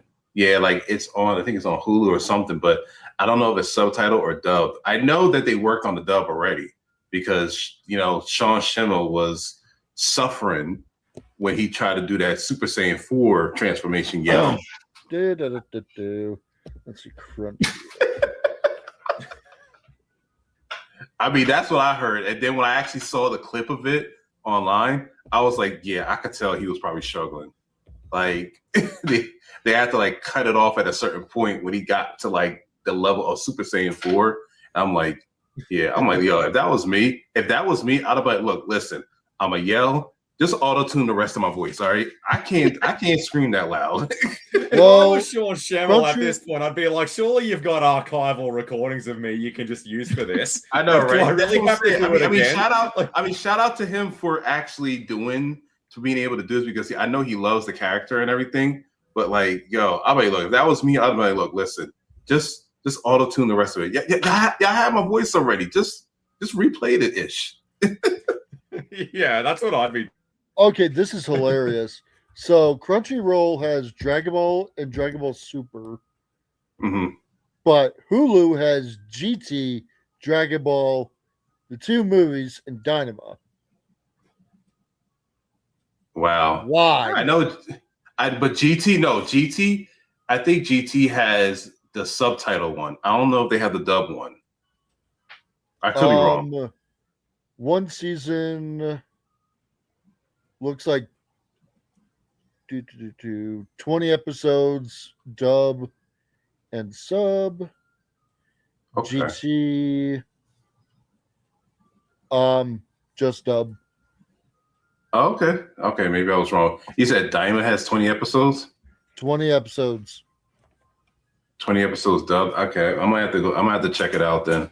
Because I was actually waiting for Daima to be dubbed. I mean, I could watch it subtitled, but then again, me reading it and then hearing the Japanese, I'm like, I don't know, it might be too much now for me. I'm like, look, listen, just speak in English. It don't matter to me. My philosophy with anime is this: if I want to listen to something and work on something, I'll take the English. If I absolutely want to catch up and see what happens, I'll watch the Japanese with subs. Right. My philosophy when it comes to dubs versus subs is that it sounds just as monotone in Japanese. All right, whatever can get to me on time and under budget. I don't care. Wait a minute. Wait. Hold on. I'm just not coming back in. Wait. What are we talking about? Because all I heard was English dub. Wait. Is English dub versus subs? No, I was actually going to go on a bit of of a rant about that because one thing that really made me sort of wash my hands of all new Dragon Ball content is this purity contest that fans seem to apply to people. Like when you say, yeah, I've seen Dragon Ball Z. Yeah, which version of it did you watch though? Watch that Kai dub? I mean, or you watch those dirty, filthy orange box sets. Did you watch those ones instead? Like when they started talking like this, I'm like, get away from me, all of you people. My God. I do not want to be in a room with these idiots. Damn, Cole. Damn. I mean, it's been bugging the hell out of me for years. Like, fans true to their nature are the most insufferable thing about any franchise. Hey, you know some what? people like to watch. You know what, Cole? Just to kind of piggyback a little bit off that, man. Yeah, right. Okay, all right. I've had the same argument when it comes to GT because like GT the most out of every Dragon Ball ever, and the fact that you've got the original Japanese sub, you got the English dub with the Japanese music, you got the English dub with the with the music that we grew up with or whatever. Look, okay, you're watching the same shit. Like I don't care. Like I don't care what the subtitles say that they're actually saying or whatever. I don't care. You're watching the same thing. Well, the problem with the dub versus the Japanese sub is the Japanese sub actually reveals more. I cannot watch it. I cannot watch. Because this is when the whole hoo-ha about the Kai dub became a thing. Like, I'll tell you this for nothing, guys. I'm not going to watch 280-something episodes of Dragon Ball all over again just because it has a new dub. Because a new dub can only do so much because, I mean, the footage is existing as is. Is that how many episodes? The broad strokes are all going to be the same. Was that how much Dragon Ball Z Kai was? 280 some odd episodes? It wasn't. What? It removes a lot of the filler. Apparently, I don't know. I didn't even bother with it, but everyone kept going on about it. No, it's not. I will inform you of this one because I've been watching Kai very recently. So because from Toonami. So I've watched from Saiyan Saga all the way to the end of the Cell Saga, and then it started all the way back to the Saiyan. I will say this. Like for them to say that, they took out the filler. What filler? No. Check this out though. Because they're saying we follow it a lot closer to the manga, and you took out the filler. Okay, you say that. Yeah, well, the manga sucks in a lot of aspects like that. But why am I seeing? Why am I seeing scenes? Because what ends up happening in Kai, if you cut it out. Liar. Because when people say, oh yeah, it removes all the filler, like that's a good thing, that means you lose the Goku Super Saiyan 2 versus Kid Buu fight. Believe it or not, guys, there is actually good filler, which is a lot better than any of the garbage that's in those pages. Like, very rarely is a manga actually better than the anime adaptation. It's very rare that it is. That is a fact. Now, because for me, because I've read the entire the original Dragon Ball Z manga at least, and then I watched then I got to the anime. I'm gonna be honest, like reading the. But did you read the one in full color, the 20th anniversary reprint? Did you read that one? I started the same. I actually have the Saiyan Saga, in color, but where Raditz shows up to where Goku dies. Fighting Raditz. I have that part in color. And I'm why I love when people say Raditz didn't really amount to much. Yeah, he got Goku killed. Totally didn't do anything. I mean, he was the first one that really got Goku killed. Yeah, I don't think that's something Goku's forgotten about. And they all another thing. everyone always keeps saying, man, they keep bringing Frieza back and all this. Like, okay, but here's the thing: why, why is Goku why is Raditz such an inconvenience to everybody? Like, I would honestly have Raditz just rock up on Goku's front doorstep. No explanation how he got there. He's not dead or anything. He looks exactly like he did in the original series. And then he's like, well, because you can do it. Ha! And then he just goes God mode ultimate, or whatever, for no other reason than because Goku did it. Why not? Screw it. We'll go with that. Whatever. And like what really kind of what I really don't like about Goku as far as that goes when it comes to Raditz is the fact that you how many villains since you were a kid, how many villains did you beat and you told them give up their evil ways, yada yada yada, and and then look what you did with Piccolo 5 years ago. Piccolo tried to kill you and you gave him a senzu bean and let him fly off for about 5 years. Okay, but your older brother shows up, kidnaps your kid, and you don't give him one chance. You don't even tell him, look. You just get off my planet, bro. Like I don't have a brother. Wait a minute. How you gonna do that? But all your other villains past, before or even after, you trying to give them a chance. Vegeta. Well, how you gonna give Vegeta a chance? He was worse than Raditz. That being said, whether or not Raditz lived or died really was, because Goku wasn't the one to pull the trigger. Piccolo couldn't be quick enough to kill both of them. No, that is 100% what happened. So you got to take that on board. It wasn't really Goku's call. Piccolo's sitting there smirking to himself. How noble of Goku! How convenient for me. No. See, that's what I found funny. When I watched that scene, it's bro, you just did it the first time. All you did was damage the arm, a piece of the armor. That was it to the shoulder. So basically, all Raditz did was that he just stood there and just tilted himself to the side a little bit. That's it. And then you look at shot oh, wait a minute, he dodged it. He's faster than the speed of light. Bro, all the man did was this. But don't worry, because Piccolo doesn't get any better with age. What about when he grabbed Nappa's tail and Nappa just brained him on the head? Oh man, no, not the elbow. I can't get over that. Piccolo, mate, he really thought he had it. He really thought he had him. He was like, yes, got him. And Nap was like, what? I don't ever want to hear any ish about Yamcha's fighting ability. Go and watch that moment when Piccolo just gets brained. You see the look on Piccolo's face. Basically forever. Piccolo's my dude, though. No, Piccolo's my dude, but that look on his face when he got hit, he was like, ah! No, bro, look, I'm not gonna lie.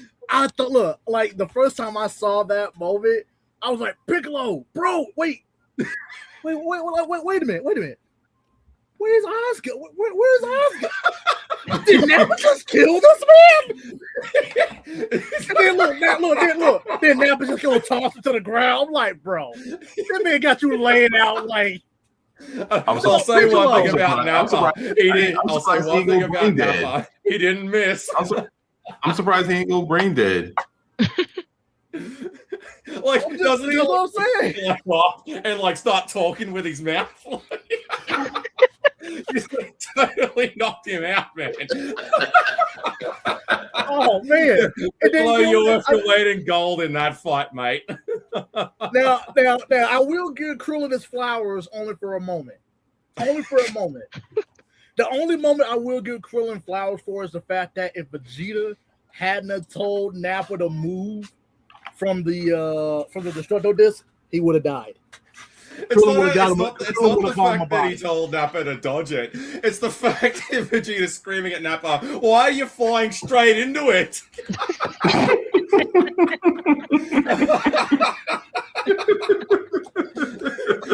I know Nappa isn't the brightest crayon in the box. It's a disc that cuts through a mountain and Nappa flies right at it. He's actively jumping in the way of it. Jeez. Yeah, that's a fact. That's funny. No, but wait, hold up. But now let's not act like Krillin didn't get his ass whooped a few times either. Because think about it. How many times do we keep seeing Krillin get kicked one time or hit one time and it's KO for him? Think about it. Nappa kicked him. Wham! I can't move. Goku, guess what? I got a sensory beam for you. Man, I'm back in action. Okay, look, but Vegeta pimp smacked him. I can't move, Goku. I can't move. Krillin, get over here and get the spirit bomb, man. And well, he doesn't move all that much at the best of times, and Goku learned his lesson from that. He only gives him a half sensu bean from then on out, because it's clearly not worth a full one. Damn. Man. And then let's see. Oh, look. Then we got another one. Then we got Raccoon with the Raccoon kick, bro. Come on, man. Like, does everyone just love kicking Krillin like he's a football? Krillin, have you tried dodging, mate? Here's a novel idea. Jesus. Like, stop flying. What is with Dragon Ball characters deliberately flying into the way of attacks? Man, I've been asking that question for the longest. Like, why? Why are we flying in the middle of these attacks? We know what they're gonna do. And then look, as soon as I get hit, it's like, oh man, I can't do it, man. I'm only down to half. I only have half of my energy. You know what you did? You ditched to yourself, man. That's why I gotta use that Vegeta line when Yamcha gets killed by the Cybermen. Give them a second Nappa to clean this trash. How about I love that line. We should talk about power levels, man. Yo, can we talk about how there was can we talk about how there was no like units to the power levels? It wasn't like, because I think I've seen somebody on YouTube talk about this. They were like, yo, Dragon Ball Z power levels, it's like, what the F? Like, well, they're not really supposed to make sense, because you got to look at when they were added in and people started adding numerical values to people's power levels. You've got the Scouter, and all the villains use those, and they're always wrong. Yeah. So you're not supposed to take them seriously. I'm sorry. No. See, okay, so this is when I started to notice that about the power levels, in the Scouters thing, because so we got to, of course, like when Raditz, first did it, like he didn't think Gohan, power level was what it was. Okay, fine. Like that's the first time. Okay, we got it. All right, Vegeta and Nappa show up. Yo, Nappa.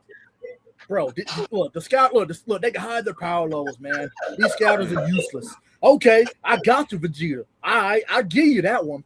We go to Namek. Man, what's old dude name? Oh, Kui. When he fought Vegeta. Yeah, like, look, my power level is just as high as yours, bro. Nah, man, I reckon if we're going to bring back anyone with an immense power level, we got to bring back a Pule. Nah, but Dust him off, mate. Make it happen. A Pule, that purple-headed thing that Zarbon gave Vegeta to put into the rejuvenation tank. Who is this? That idiot. Who is that? A Pool? Yeah, the high and mighty Prince Vegeta isn't so mighty after all. You wouldn't see me all hurt like that, you wimp. And Vegeta just taunts him. Jesus. Bring back a Pule. Oh man. Please, dude. Oh man, that would be hilarious. Y'all miss what I'm saying. When it says over 9,000, like 9,000 what? Where are the units at in Dragon Ball Z? It's like it's almost like okay, you had when the Saiyans are born and they're babies. Oh, he has a power level of 7, and he has a power level of 4. So this baby is stronger than this baby. It's like, wait, what? Ain't saying 7 pounds, 4 pounds? Like, what the? I'm sorry, I seen somebody on YouTube said something about that. I thought it was pretty funny. Like, they're like 9,000 what? It's nothing I like better when people try to break down the metrics, like in all seriousness. Like Goku Super Saiyan on Namek was about 150 million, and Frieza was at about 120. I don't care. Goku wins. Right. Yeah. bro. No matter, we can go back and forth on the math all night. That's what I'm saying. No, Frieza had a power level. They said Frieza had a power level of 1 million. Like 1 million what? You know? No, like what? Didn't they say that Frieza had a power level of 1 million in his? I want to say second form, third form. I believe it was something like that. I think it was fighting power 1 million was the second form. Yeah. Well, I don't even think the third form Frieza is only in one scene. Well, Frieza never showed off his other forms. Yeah, he did. He showed off all of his forms to his subordinates. Not to the subordinates. This is during the Namek fights. Yeah, I'm talking about to his subordinates. No, he was at the main. He was like the first level, right? Yeah, first form. Mm-hmm. Yeah, always. Yeah. And then when he fought against Piccolo and them, then he started switching forms because he realized that they were a lot stronger than before. And this is and of course when Goku comes, and then when Goku comes, he's already at his final form. That deserves a good shout out because I think that's one of the best punches, kicks, whatever, best hits in the entire franchise. When Goku is powering up the Spirit Bomb and Piccolo comes whizzing from across the battlefield on Namek and boots Frieza in the head and just goes flying off into the distance. No, you know what? Piccolo didn't miss. Love those moments. I always love those moments because, like, okay, like look, another moment like that. Okay, 19 is choking out Goku, taking his energy, and look, like you don't know who's finna do it, but like you can tell how the camera is aiming at his face. You can tell somebody is finna get him, and that's like next thing you know, you just see his face look like, ugh! Like, wait a minute. Yeah, you can't go wrong with a good boot to the head in Dragon Ball. So what?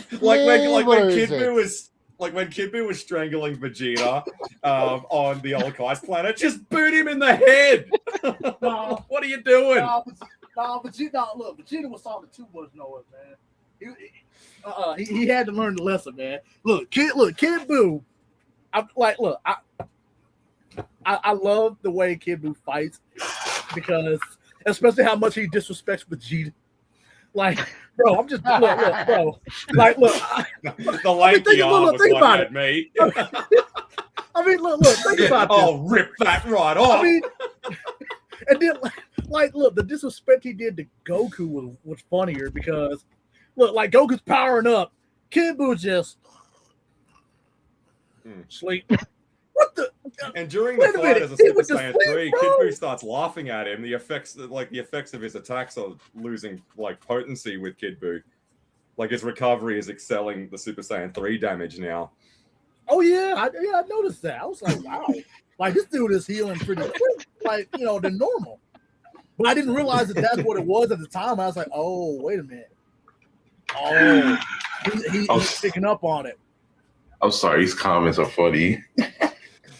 I tell you, the thrashing Kid Buu gives Vegeta, I don't think that's a fight Vegeta is ever going to forget. The trouncing that Kid Buu gives him is way harder, I think, than anything Cell did. But what about the beating that Fat Buu gave Vegeta?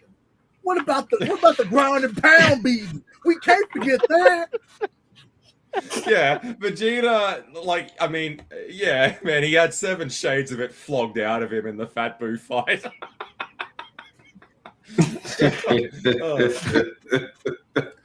I would have thought the time to have, it's another one of those things that I like to cite when people go, Vegeta is smarter than Goku. Is he though? Letting Cell become perfect. Freeing Majin Buu by becoming Majin himself, knocking Goku out after Majin Buu was hatched. Not too sure if he actually is that smart, guys. No, hold on. You know what? Hold on. So I'm all right. This question is for everybody, but we're gonna go one at a time. Do you really think that Goku is a bad father? No. Oh Lord. Like I legit want to know everyone's answer and why they think about their answer. I'll happily go last to explain why everyone's wrong. You guys take this one first. Oh Lord. You already know my answer. Oh man. But Damn. but for everyone that does not know your answer, let them know. See, for me, knowing Goku and how he is, this is hard because I really don't think he is a terrible father. It's just, I just think he needs to. I feel like he needs to just improve on like doing stuff with Gohan instead of just fighting. But I don't know. It's kind of hard for me to answer that because like. So you must have missed the first 5 years ago. No, my bad. So you must have missed the first 4 years of Gohan's life before Raditz showed up. You must have forgot. I feel like people keep forgetting that before Raditz showed up, Goku was spending time with his family that entire time. The series. I know that. I'm aware. Him introducing Gohan to Kami House. I'm aware of that. He raised him for 4 or 5 years. Yeah. Yeah, but see, he did have a valid excuse for not being there, DG. He did come down with a sudden case of death. Right. So he had a good reason for not being there. It's not like he was out drinking and gambling and hitting on chicks. But see, people only see the later on stuff and everything. So that's why I think Goku's a bad father. Like they think about him in Super, like all he want to do is fight and what's the name, the Tournament of Power, Beerus and all that. So they just go back to that. Let's not forget, he threw the sense of being the Cell, bro. Really? That's one of your moments? Like, does he threw a sense of being the Cell? I mean, I didn't like that part either, but no, but like, I mean, I understand, but at the same, but like, see, my thing of it is, at least for me, like Goku has never been a bad father, like never to me, and the reason why I think that is because, okay, people always like to say that Vegeta's a better dad than Goku. Is he really? Because smacking Trunks around in the gravity chamber. Yeah, look, think about from the moment they gave him more of a character development, though. In my opinion, bro, the only character development it get. Vegeta didn't get no character development with Trunks until Trunks died by Cell. Then he realized. Then Vegeta realized, oh wait a minute, I've been a terrible father. I've done nothing but and then in true Vegeta fashion, almost cost us the win by rushing Cell. Because then Gohan's got to save his dumb self after that. Vegeta, and Gohan loses an arm. I find it interesting that the people that do go down the road of Goku is a bad dad and all this kind of stuff will often cite Super Saiyan 2 Teen Gohan as their favorite version of the character that uses a move called the Father-Son Kamehameha to defeat said villain. It really blows my mind that how can that be your favorite version and you still think Goku ain't shit when it comes to being a dad? I don't understand. Like it makes you. And that was after the year inside of the time chamber with him. Oh no! You know what? No. Here's another thing. See, okay, for the time chamber, okay, people look at it as well. Goku. Look, the only reason why Goku did that with Gohan was because he wanted to train him to get stronger, or whatever to fight Cell. Okay, but if you go back and rewatch the entire thing, their entire training that they did in the time chamber, Goku was not training Gohan just to fight Cell. He was training him as a father, trying to teach his son how to pace himself, but like not just we're just gonna keep fighting and training the whole time. Like, no, we're gonna rest, we're gonna relax, father-son stuff a little bit, but we're still gonna train a little bit, here and there to make sure we're ready. And then even after they got out of the time chamber, what was the first thing Goku did? Oh no, Gohan, we're not gonna train. We're not gonna train. We're just gonna relax. What did Goku do? Spend time with his family. Yeah, they went and picked Chi-Chi up, and then they went back to their house, and Goku even went back and got his driver's license because it was something that Chi-Chi wanted. So they do have those moments. Yeah. Yep. I remember that. So I don't want. And then he had a trip down memory lane when he blew up General Tao with a hand grenade, but that's a whole different story. Oh, I forgot about that. But how awesome is that? You run into one of your villains that you blew up with a grenade. How you going? You're looking good. And he's like a robot now. I love Goku when he's like that. And then like not that long after, of course, you got Gohan, like where Tao met Gohan. He's like, hey kid, what's your name? It ain't Goku, is it? No, close. Dude, no, that's like, my father. I'm like, oh. He's like, oh no, bro. Oh, ow. Yeah, he was shook. He had that mirror. He was close enough. I'm his son. I'm like, uh-oh, bro. I really like that filler episode. A Girl Called Lime, when that small village is heckling with that guy with the bomb shelter, and Gohan just walks up to it and blows it up. Like, that's what I did to it. Like, what do you think Cell was going to do to it? Right. I really like the example that Gohan makes there as a teenager. Honestly, y'all broke down most of the things that I was gonna say about Goku. But the one thing that I do keep in mind is about like with Goten when he was born. Like Goku couldn't come back to life permanently, but he had special rules to come back at the same time. And I can't remember, but how old was Goten when Goku first met him? Probably like 7. Because 7 years had passed after Cell. Like that. That's one thing that. And Chi-Chi just miraculously was pregnant. No. All right. When a man and a woman love each other very much, DG. All right. Something tells me those days of peace before the Cell games weren't all fun, fishing, and recreation, mate. I know. I'm being sarcastic. No, I'm aware. Well. I'm aware. Like 7 years later, Goten never met his own dad until he came back for a day. Oh man, I love this. Like Vegeta never held Trunks since the day he was born. Finally hugged him before deleting himself. And coincidentally, the last thing Vegeta ever did to him was punch him out. Yeah. And I think at that time, Trunks is like a year or two older than Goten, right? Yeah. I think Trunks is 8, isn't he? He's a year older. He's like 8. Yeah, he's like at least 8. Because Trunks was born. He was already born during the Cell saga.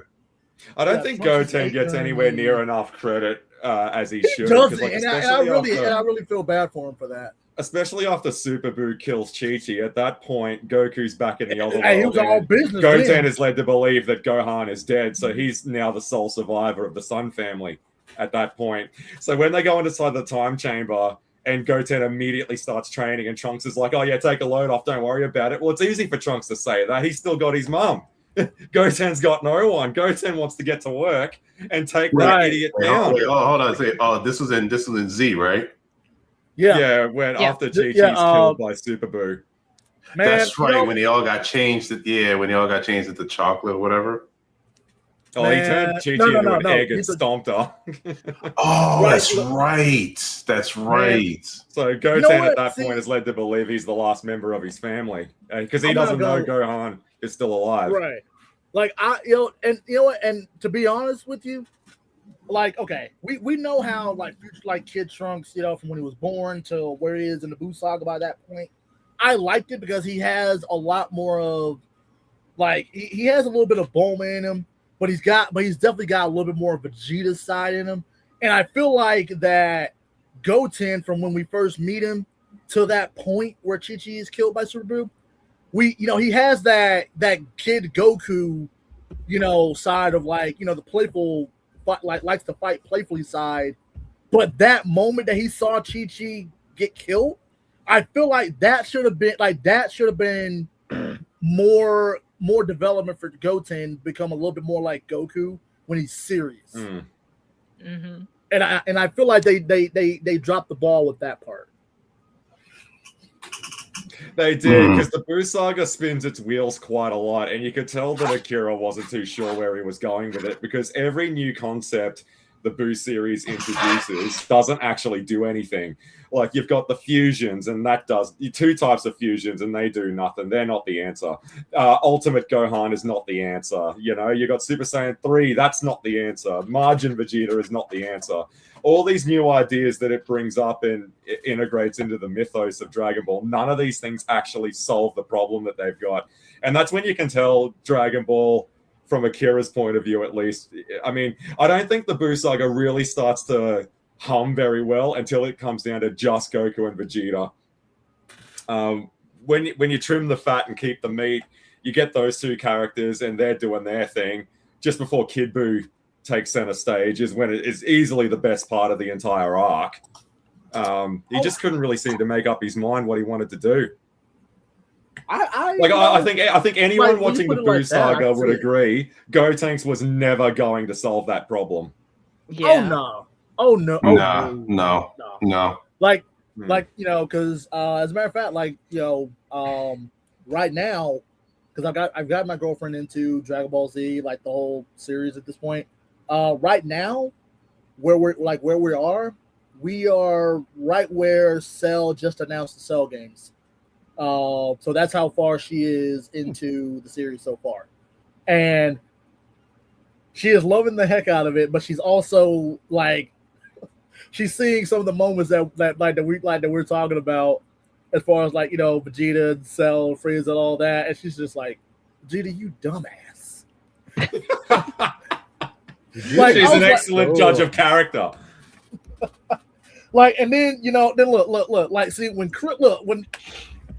she really laughed her ass off when you know, when Cell became perfect and kicked the shit out of Krillin, because for her, she was like, I told you to use the goddamn button. Oh, I know, right? Oh my god! To this day, I'm just like, you know, I would love it if Goku came out of the time chamber and got these stories from everyone. Like, I would have loved a scene where Vegeta and Krillin just have like this real fest fight with each other when Goku comes out of the time chamber. Vegeta lets Cell absorb 18. Yeah, well, if you push the button on the remote, you little sawn off runt, this wouldn't have been a problem. And like, they blame each other over Cell becoming perfect. Yeah, and Goku's like, I should have just stayed out weaker. This probably wouldn't have happened at all. And freaking Krillin was in love and everything. But what another thing that kind of killed me about that part, about 18, is that from OG Dragon Ball Z, the Dragon Balls made her human, but they didn't really explain that in Z Kai. Like, no, they didn't. No. To kind of correct that. So here's that. Would you just let me finish to speak? You just cut me off. You didn't realize about that, DG. No, it doesn't matter, man. I'm talking. You let me speak when I'm talking. No. See, I had to stop you the moment you said Kai. I had to stop. That's what I'm saying, though. That's what I'm saying. No, you no. I was talking. No, you brought up Kai. What I've noticed is that you brought up Kai. I had to stop. You're going to listen to me.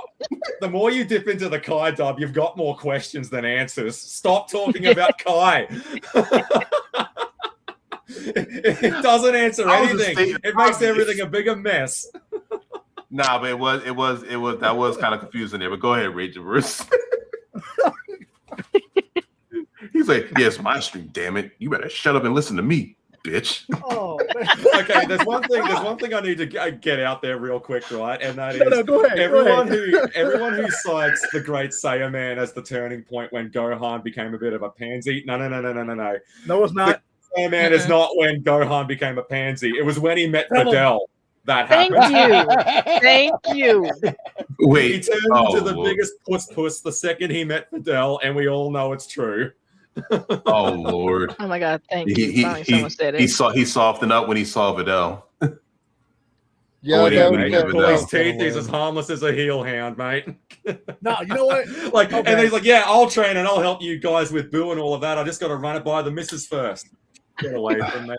But you gotta admit though, Videl was just as feisty as Chi-Chi is to Goku though. And I was going to say, Bulma is just as mind-numbingly stupid as Vegeta is from time to time as well. So what chance did Trunks have? Look. Videl was kind of a pretty decent character until she cut her hair. When she cut her hair, it was it. That was it. It was over. That is true. And then she had one of the worst beatdowns in the whole series in the tournament after that too. I mean, because think about this, guys. Think about this. Look how badass she was when she had the pigtails. Then like when she cut her hair, what happened to her after that? Where'd all that badassness go? What happened to her? Yeah, but I'll tell you something. That badassery clearly wasn't in the ring with Spopovich. I'll tell you that now. That was man. That was dirty. Yeah, there's an interesting correlation there with Dragon Ball characters. The feistier they are, the more often they've been knocked to the ground. It just seems to be this running trend. Every time, apparently. Yeah. But yeah, I was seeing what everyone gets the trophy was saying. Yeah, I was trying to get to that part where, and I'm gonna say it because that's what I saw in Kai. They wished for the explosive device to be taken out of 18. So that she didn't have to worry about that. Whereas in Z, they just made her human. Thing. No, they did the same thing. I thought they wished the Dragon Balls. They had the Dragon Balls wished her to be human. No, she was straight human anyway. Because she's a cyborg. Like she just had the bomb. They took the bomb out, and then, we know what happened. Krillin had a daughter. Yeah, after his freaking ex. Which is crazy. I can't help but think Master Roshi comes up to Krillin and goes, "Yeah, you really scored lucky with Android 18, mate. I wouldn't let that out." That was just lucky nothing. Lucky nothing. I knocked her up. She's trapped now. That's probably what Krillin said. That makes an excellent point. For we all know half Saiyans, quarter Saiyans are extremely powerful. With 18 becoming human, how powerful is their kid? Well, I don't imagine there's an artificial genetic trait that would be passed down. I'm pretty sure Marin is just a human, right? I like to think so. Because an android's not a biological thing. No. See, I like to think that Marin is just a regular human. But she does have. But I like to think that if she was trained by Krillin in 18, she would definitely be a very powerful Z fighter. I like when people say that about the Buu saga. Android 18 is one of the best assets the Z fighters have got. Why didn't they use her in the fight against Majin Buu? I know she's incredibly strong, right? But are we talking Buu strong? Like, I don't think Android 18 is Buu strong. Not even close. Yeah. I don't think so. I hear that, I just roll my eyes. I'm like, she would get absolutely stomped by Super Buu. I like to think there's a reason why she didn't fight him at the lookout, because she had no hope. Funny enough, after Krillin, she had her daughter with her. I think it's because she had her daughter with her. If she didn't have her daughter with her, she probably would have fought him. No. Nah, it's all over. I doubt it. I doubt it. No. Super Buu would have thrown a stick and said, "Fetch." That's what would have happened there. Like, I mean, she's not even in the ballpark, man. I'm tired of people pretending that she was.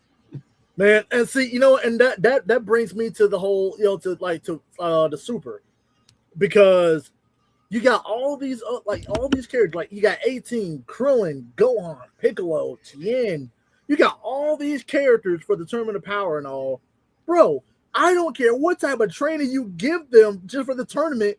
Bro, they ain't none of them strong. No. Ain't none of them. Everybody finna get dogged.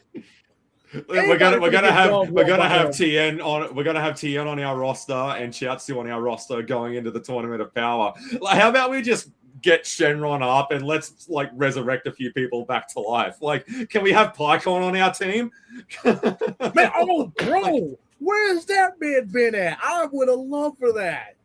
I know. That's the only person. That's one of the only people I miss from the filler episodes and the movie. It's like, wait a minute, they ain't do nothing with PyCon. Right. Well, it's kind of PyCon. The problem with PyCon is PyCon peaked too early when he called Janemba a disgusting freak. Hey, we can always bring back Garlic Jr. He's immortal. Hey, look, no, the only way we're going to beat him is sending him back to the dead zone. We already did that twice. But he is immortal. That's the only thing. Part. He is immortal. Yeah, because that man ain't finna do nothing.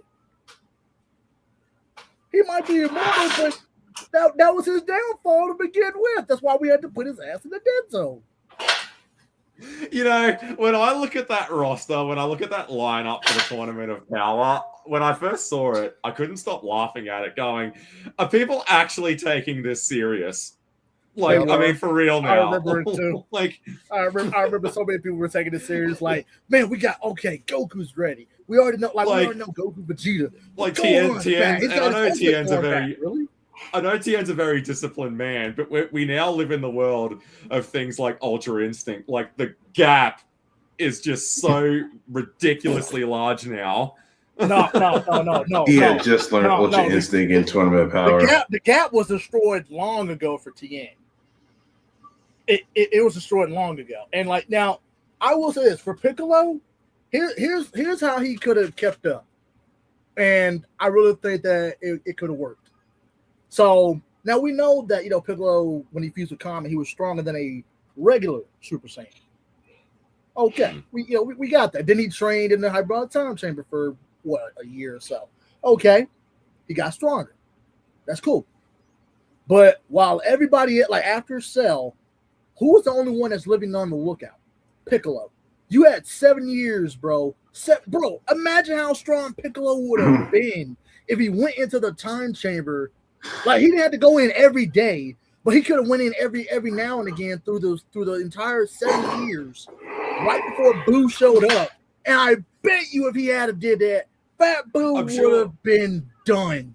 I'm sure Super has retconned this, but as far as I was aware, you could ever only hit the hyperbolic time chamber twice in a lifetime.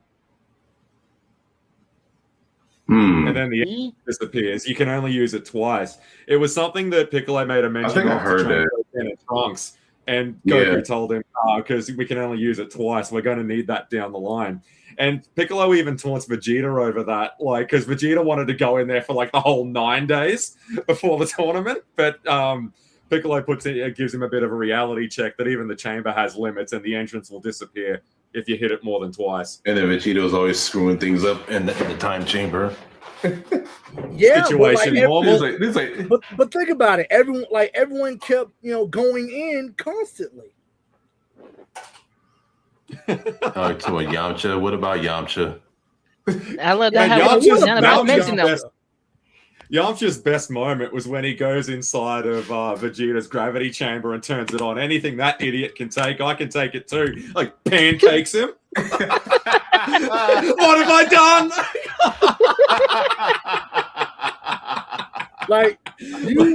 Vegeta's in intensive care after using it last, and Yamcha goes in there and fires it up to 500 times Earth's gravity. Yamcha. 10 out of 10 for Bull. The only gravity that Yamcha should have started at was 10, because he had already got used to King Kai's planet's training. So he should have started like Goku did for Namek. Start with 10, not to mention, slowly move up. One thing that gets overlooked is that Yamcha, Tien, and Chiaotzu all acclimatized to the gravity faster than Goku did.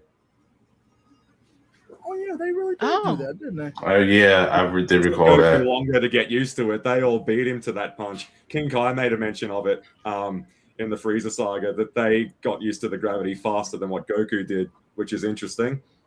As a matter of fact, if I'm not mistaken, I think King Kai even said that they got to his planet even faster than Goku did. I'm pretty sure that's true as well, yeah. Because Goku did fall off of the damn thing. Yeah, did Goku fall off twice?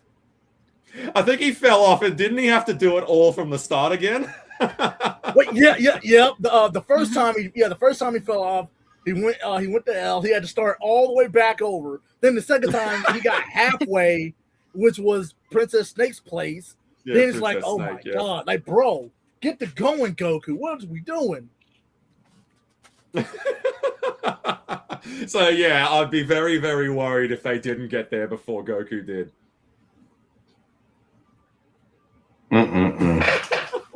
That's funny.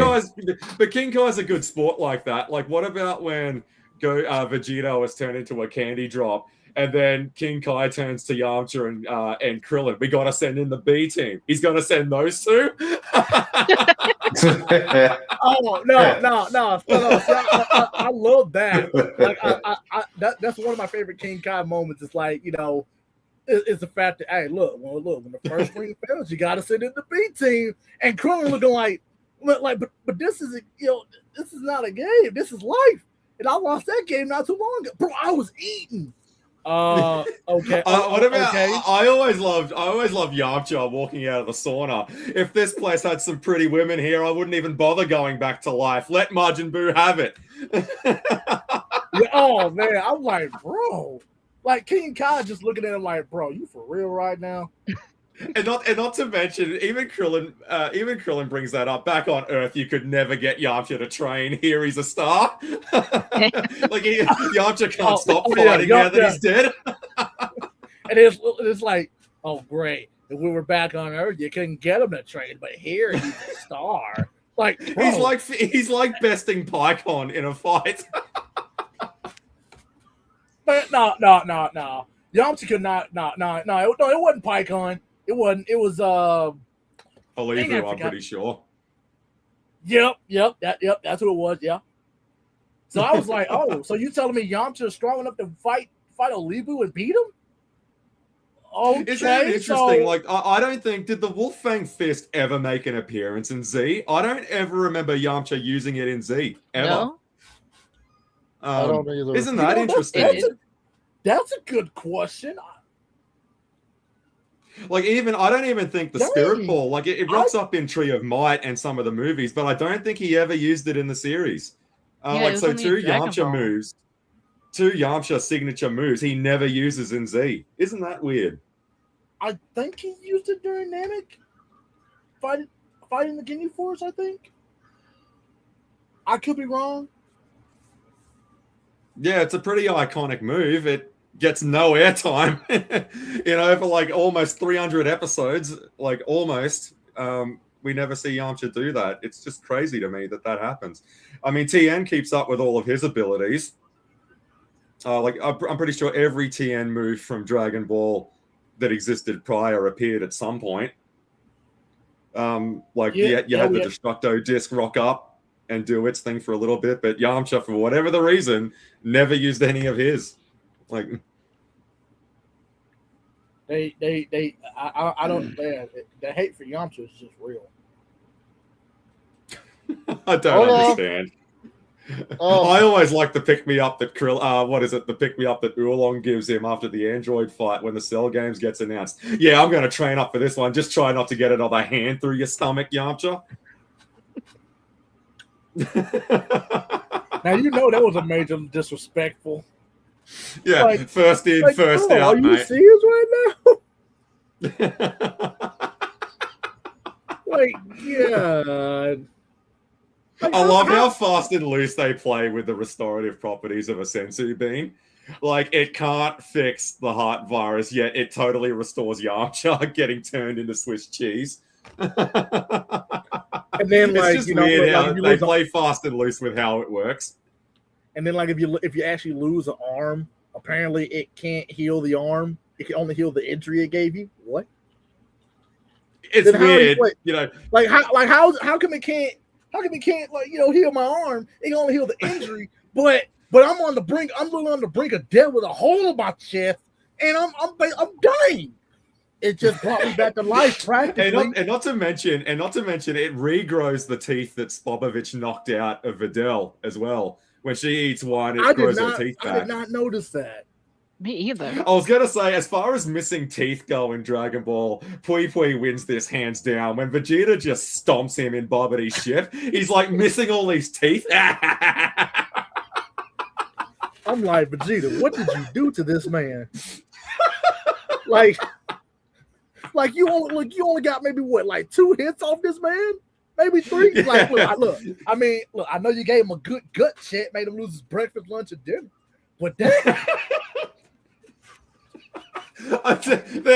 Vegeta has given his fair share of trouncings as well.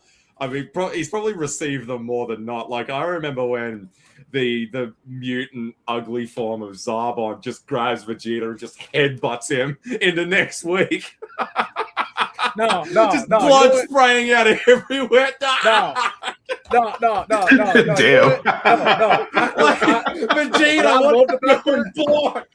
No. So Vegeta was struggling with him. What I love about that fight is that Vegeta was talking so much noise, and then Zarbon has got him in the hold, and flying straight down to the ground. And look, got Vegeta screaming like, nah. I'm like, bro. I'm like, bro. What about when, like, not long after that, when what about when Raccoon just plants Vegeta head first into the ground and then rips him up by the legs? Look, a little Vegeta ball.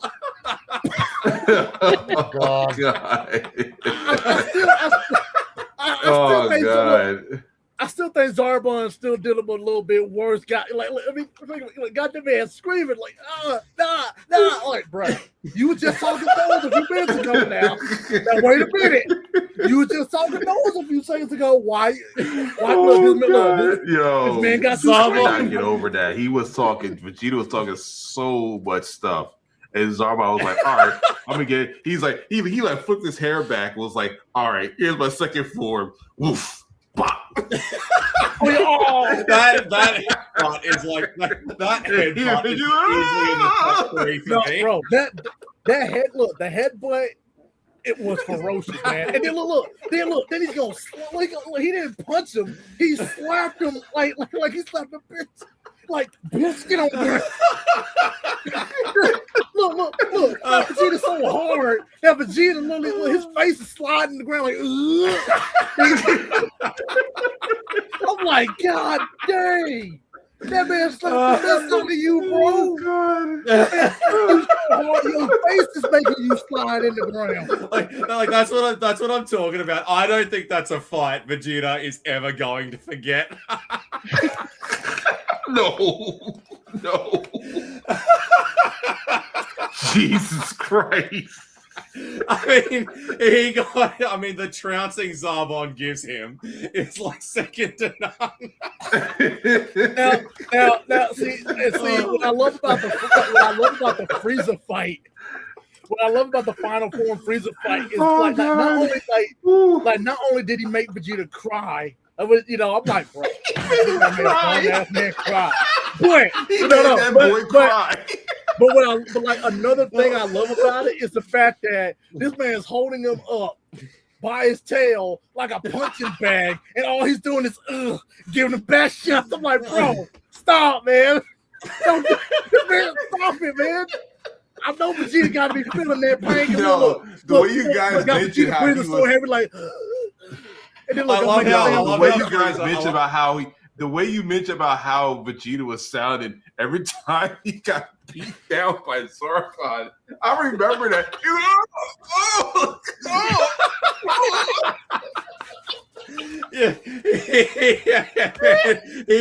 Zarbon collected him with interest. Oh, jeez. I remember that. And I'm just like, Jesus Christ. And I watched that in both versions. I still think the original version did better though, because they cut down in Kai. They cut down a lot of what happens. Wait, which version?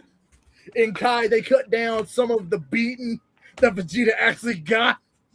Oh yeah, they did. That's another reason why I don't like watching the fights in Kai, because I've seen the full fight, and I can tell when they cut a certain thing, I'm like, bro, I know why you cut that. You only took it out because it was too brutal for everybody. I'll tell you, characters getting whooped. That was one of my, without a doubt, probably one of the most satisfying hits that we've ever seen Vegeta deal out to someone. It goes to the Saiyan saga when he grabs Kid Gohan by the collar, then just bang, and just opens him up. Man, I was like, no. The scream that Gohan lets out after that. I mean, think about it. Got this 5-year-old by the collar of his shirt, bro. Headbutts him. Got this little kid screaming. Then he's gonna look. He gonna look at Goku like, and here you go. It sounded like a baseball bat home run. Cling, pow. I'm like, bro, if Gohan is not dead from that headbutt though, because I mean, he's only a 5-year-old, man. A 5-year-old and a grown 30-something-year-old man and headbutt you. You was dead after that headbutt, man. I tell you, Dragon Ball Z pulls absolutely no punches. Like, when it has a character go for the headbutt, it really goes for the headbutt. Like, I don't think there's a single headbutt. Like, look at the one that Gohan got on Raditz. Like, every time there's a headbutt in the series, it's a home run every single time. I do love, oh man, like one of my favorite headbutt moments is when Goku and Vegeta are inside of Boo's head, and Boo just makes them both headbutt each other. What's your head made of? well, one popping, they're both down. That's using your hands, boys. I'm like, bro. I love how fired up Vegeta is when he runs into that trap going, he's getting away. He runs straight into it. No. And then look, I love the fact that like Boo got behind Vegeta, grabbed him by the back of the head, and Vegeta looked back at him like, huh? I'm like, God dang. And then the animation, like after they hit each other's heads, it's I'm like, bro, Looney Tunes, like they're seeing Tweety birds. Like then you got Boo looking like, yep. I'm like, bro. And I want to point out that this is the dumb Super Boo. This one doesn't have Piccolo absorbed anymore. See, that's what I love about the first version of Super Boo like that, because even though he does have childlike tendencies like Kid Boo, he's not dumb. Like, people like to say he's dumb because he doesn't have Piccolo, but trust me, think about it. Go back to when he was first introduced up to when he absorbed Gotenks and Piccolo. That man was not dumb. He had that plan. He literally explained it to Gohan, bro. Yeah, I knew he was coming the whole time, bro. Yeah. Like I knew you was coming from the get-go. I was just playing with you. And funny enough, Rangerverse, on that one, not only does that scene that you're talking about prove that normal Super Boo is actually quite smart for what he is, it also proves Gohan and Piccolo are still dumb because they fell for that trick. That's a fact. That is a fact. Because come on, man. And then look. What really got me, when Gotenks and Piccolo both got absorbed, bro. You got you have a dog that is barking at something. The dog ain't barking for no reason. Piccolo, dude, you can tell. Why are you not looking to find out, bro? Doesn't Piccolo even say, I'm sensing a deception?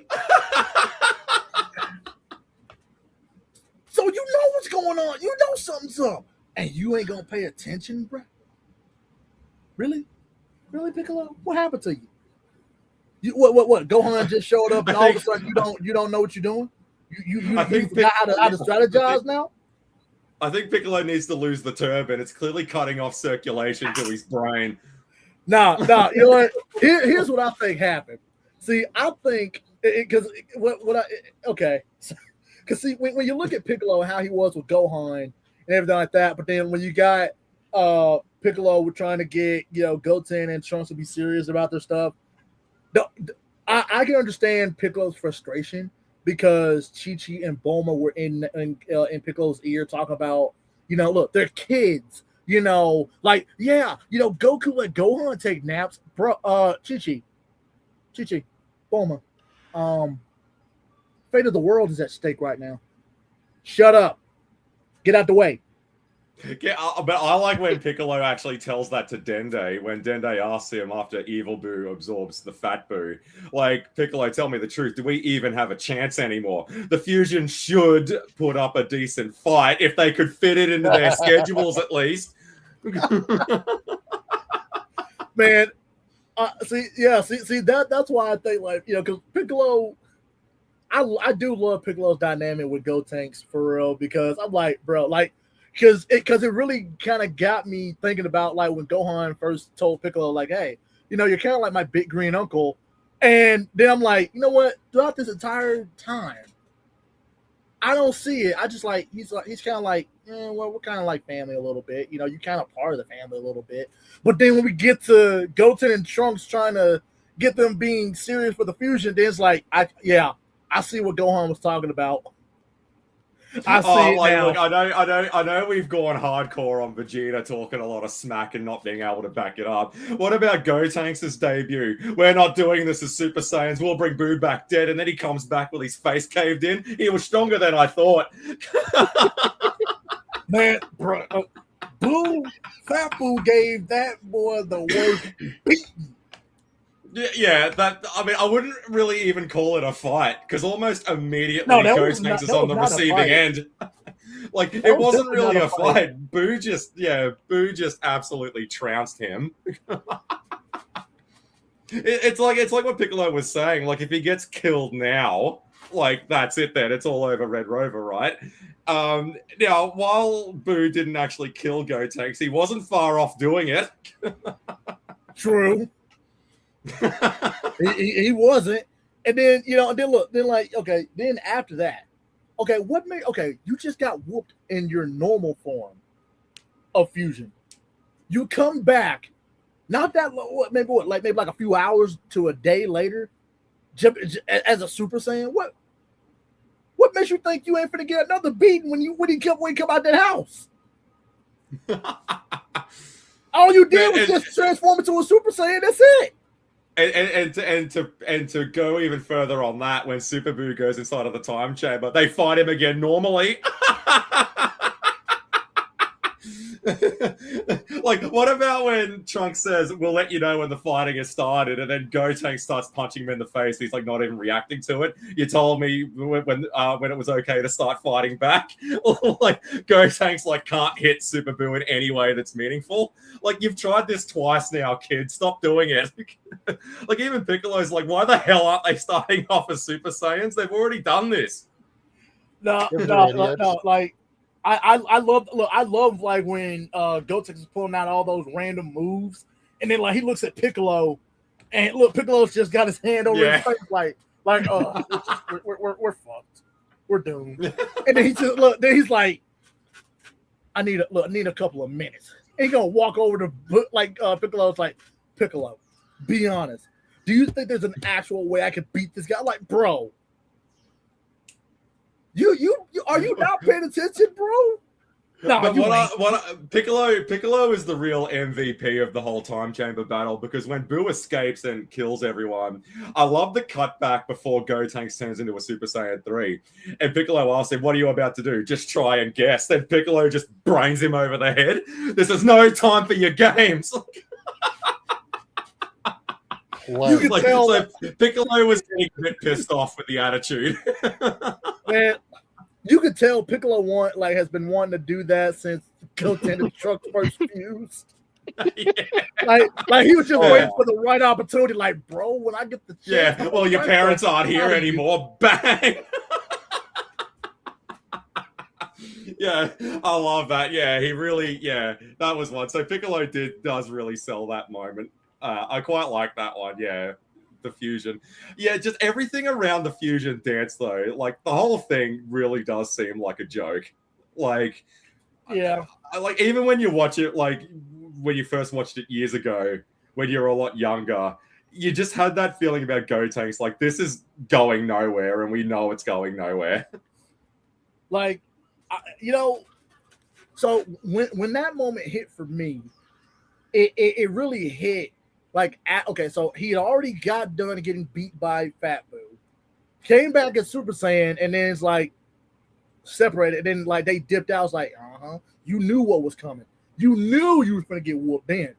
But then when they got in the time chamber, and they did all this, all these different weird moves, I'm like, bro, get serious already. God dang. Then I thought he was getting serious when he hit the Super Ghost. I was like, okay, Gotenks, you might have actually did a little something, not a lot, but a little something.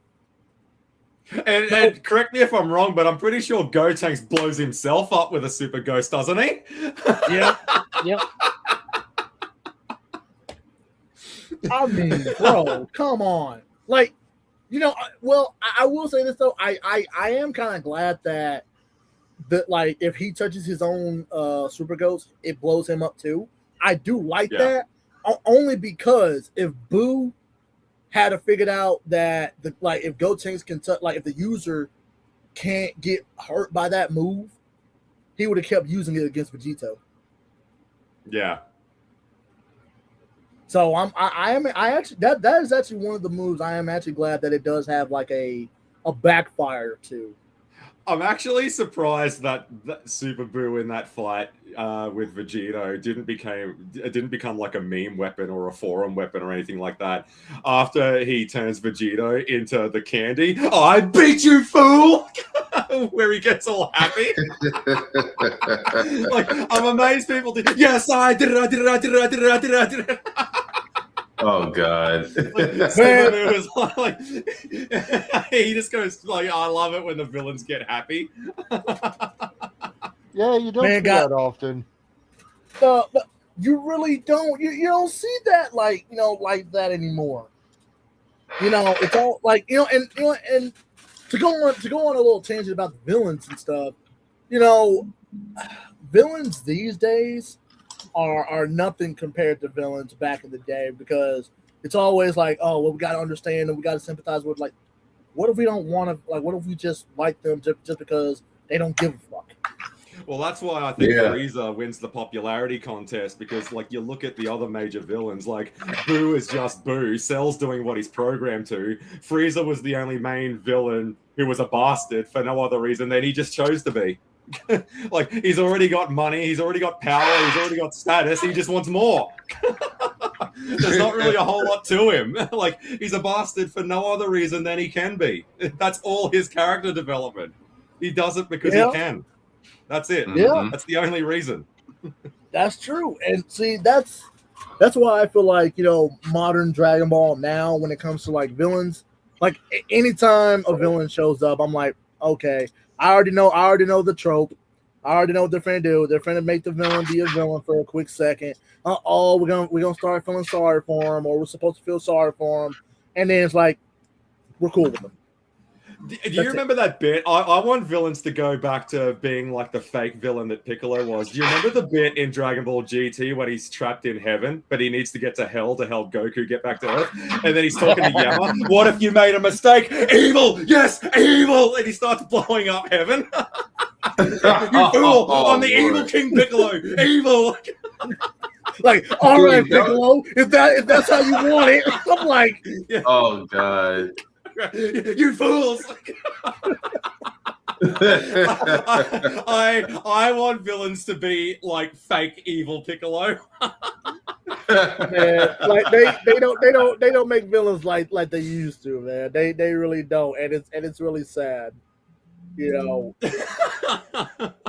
Like, I don't think they all need to have emotional back ties. Like, when you think about the three major villains in Dragon Ball Z, none of them are emotional at all. One of them's a robot. Like, I don't think you really need to have this sort of sympathetic angle to any of them. Like, I think the only one that even came close to dipping into that was the Fat Boo's friendship with Mr. Satan. I think that's the only time any of the major villains really went in for that. Apart from that, you all get what's written on the box. We just need to figure out how to kill this thing. It never went down that road as heavy as what Super does. You know, oh man, whenever we bring up Superman, I have to say, I am really sick and tired of like these strong characters who are way stronger than Goku, who outclasses Goku, and then all of a sudden he fights him maybe like one time, and then it's like, oh, I've reached your power level, or I've like kind of briefly surpassed you, and then it's like, you know what, we're gonna be friends. Beerus. But that's something that I really like. What Goku says to Trunks, though. I like what Goku says to Trunks in Dragon Ball Z. Like, I know Frieza was going to hurt the people here. I was only fooling myself thinking that he might change. Like, Goku even owns up to that later on. Like, a lot of the times I do get it wrong. Frieza was definitely one of them. He's not going to change. Spoilers. Right. And then, like back to the, like how the argument where, well, Goku's a bad dad thing because, he threw Cell into me. You guys do realize that immediately after he did that, he realized that he might have made a mistake sending his 11-year-old son out to fight a threat like Cell, because he realized that, the Saiyan part of me took over a little bit more than what I would normally do, because normally I would not send my son out there to fight this guy like this. Sure, I know my son has this great power, but at his age, if he still had a little bit more training and if he got more experience as he gets older, yeah, fine, I'd let him do it then. But my son's 11; he's still not quite just ready yet. And I love that Goku owned up to that. And you've also got to remember another thing that Goku doesn't seem to consider is that his son his son's a half human as well. It's something that the Android Saga dips into in roundabout ways. A good example of it is when Trunks and Vegeta are in the time chamber. Vegeta isn't at all bothered by the climates that come with it and the sort of mental fatigue that you get inside of the time chamber. But Trunks is immediately bothered by it the second he walks in there, because he's half Earthling as well. Like, King Kai makes that point of Saiyans have the unique ability of being able to fight anywhere. Yeah, but their kids are half human, though, so they can't quite do it the way a full-blooded Saiyan can. But see, that's one thing that always got me about that is that, when we look at Vegeta and Goku, at least during Z, we see how strong they are, but we find out that their sons, who are literally half Saiyan, half human, are stronger than them. I could kind of buy it. I could kind of buy the Saiyan human hybrids being stronger with Gohan, because that had the price tag of it's Goku's son attached to it, and there was no Goten yet, and Goku's this fighting prodigy, and like there was sort of some credit in the bank with explaining it with Gohan. Like, at no point did I ever get the feeling that Trunks was something special to write home about being a human Saiyan hybrid. It's similar to the large appetite that Goku has suddenly being retconned into being something that Saiyans all have. Like, it's clearly not. Like, Vegeta never used to pig out on anything, but he does now. It's a Saiyan thing now, but it wasn't really. I consider the same thing when it comes to the Saiyan human hybrids. Like, I don't think them all having this massive potential is really what they were getting at. I think it was true with Gohan because it's Gohan.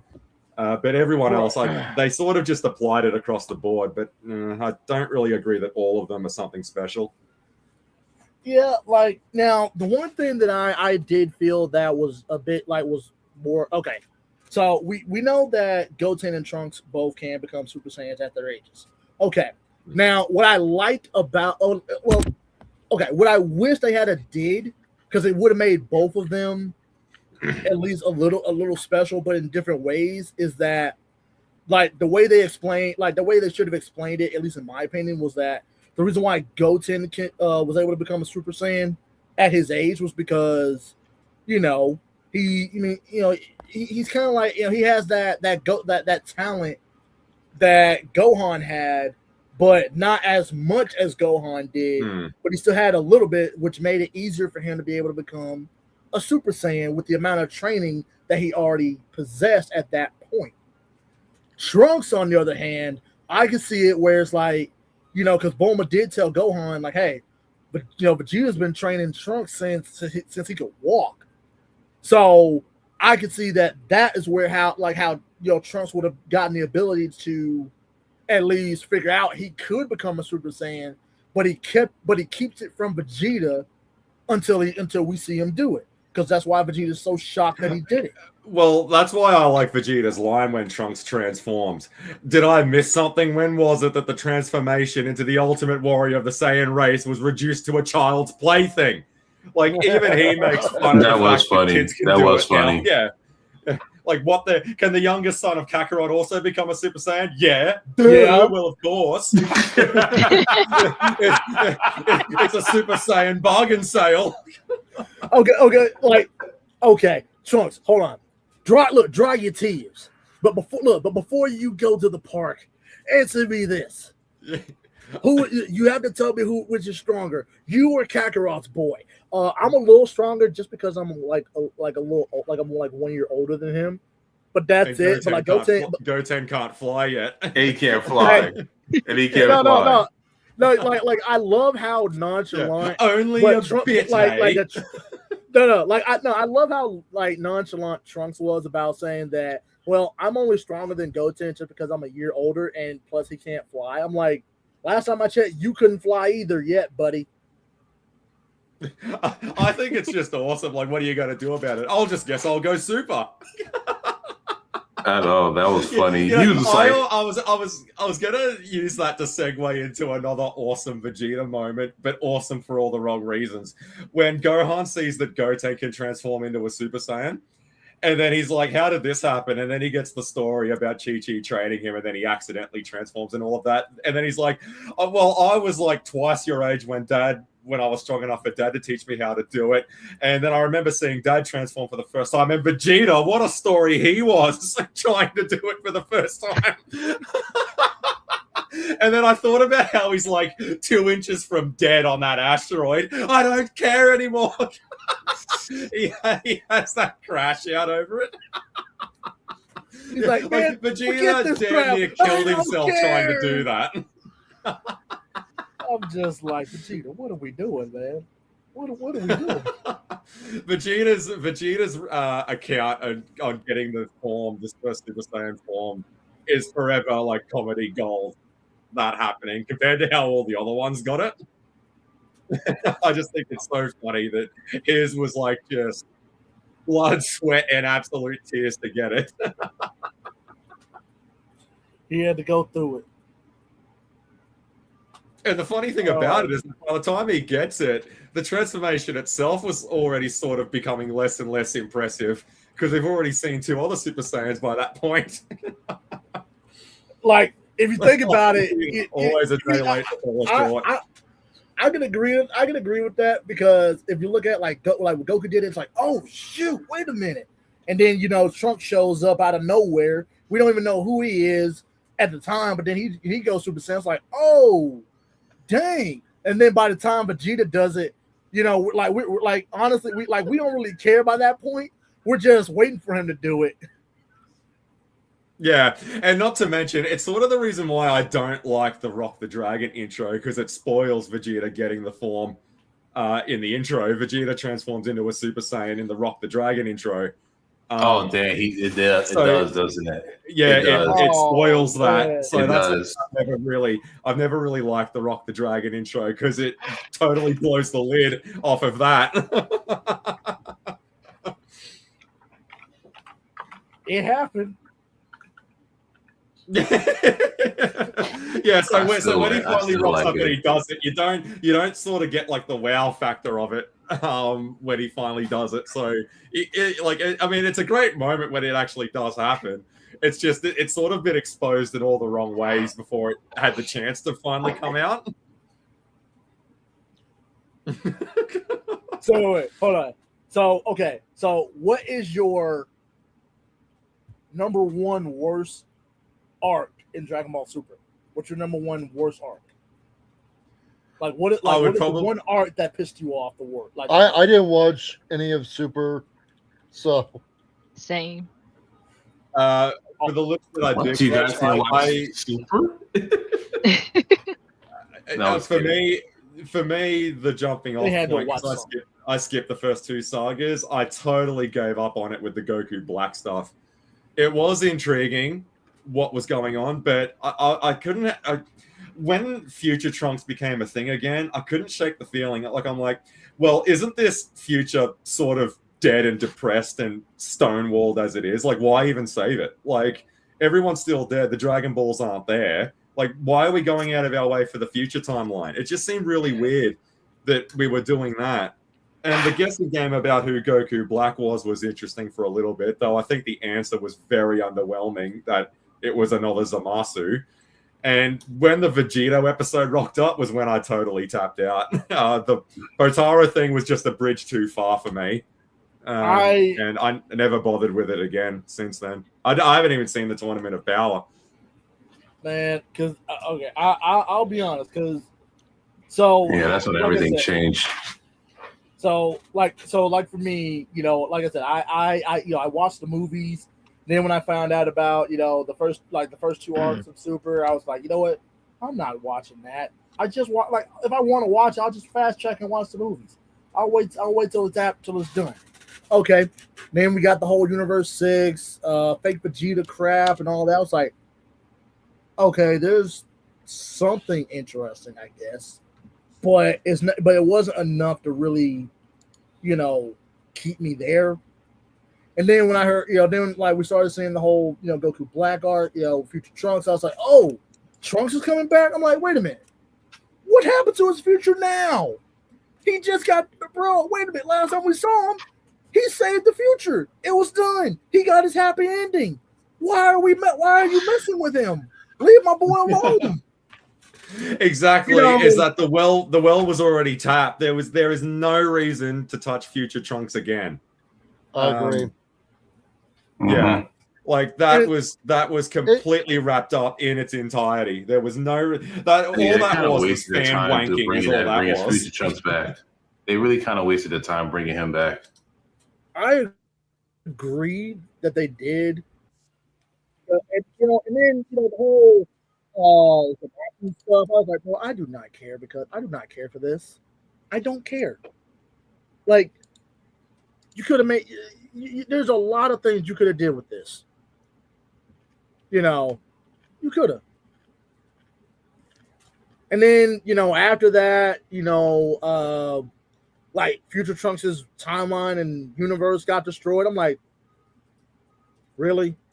So you're telling me that everything that happened with Future Trunks from Z all the way to when he beats like Cell at this point basically just didn't matter. His whole universe, his whole timeline and story just did not matter. You completely destroyed anything good about Future Trunks at this point. Like his whole story, I mean, killing off Future Bulma, and not to mention the weird romance plot they were trying to do with Mai. Like, what are we watching? Oh, yeah. What the hell is this? Oh god! like when I saw that, I was like, what the. This could have been a brand new character. Is there any reason why this is Future Trunks? I mean, isn't she like 60, 70 years old by this point? That weird wish question. thing with the Dragon Ball. Yeah, because of the wish. It's so dumb. She was older than Bulma. Well, see, the thing is, like, Bulma is freaking. Wait, she would be? Really? I thought she was slightly younger. I think she'd be older than Bulma because she was a mercenary with Emperor Pilaf, and I think Bulma was 16. She was like a little, but she was like a little small kid though. Maybe I'm too focused on appearance of Mai. I wouldn't kick that launch out of bed. I'll tell you that for nothing. I mean, the good launch with the purple hair, she'd get it, mate. She's in trouble. She's gonna get it, and she doesn't even know it. Oh Lord! Wait a minute, did she just sneeze? Oh fuck. Yeah, but look, that's fine, just as long as she doesn't do it in the middle of the night, and we're good. Oh, jeez. Like, I don't really want to be woken up with like a hammer across the face. Hammer. I always thought Launch shacked up with Tien, didn't she? Like, weren't they a thing at the start of Z for a little bit? They were, but they I didn't know about Launch like that. I had to figure her out later. Like, honestly, like I actually could, like, even to this day, like I could actually still see Launch and Tien. I can still see it to this day. Yeah. Yeah. Because in all honesty, I feel like, because, well, I mean, like, even if you go back to OG Dragon Ball, Launch was head over heels in love with Tien. Like, she was head over you see that, like, DD? not to mention that Tien is pretty much the only character that the evil Launch doesn't attack. Yeah, oh, that's true.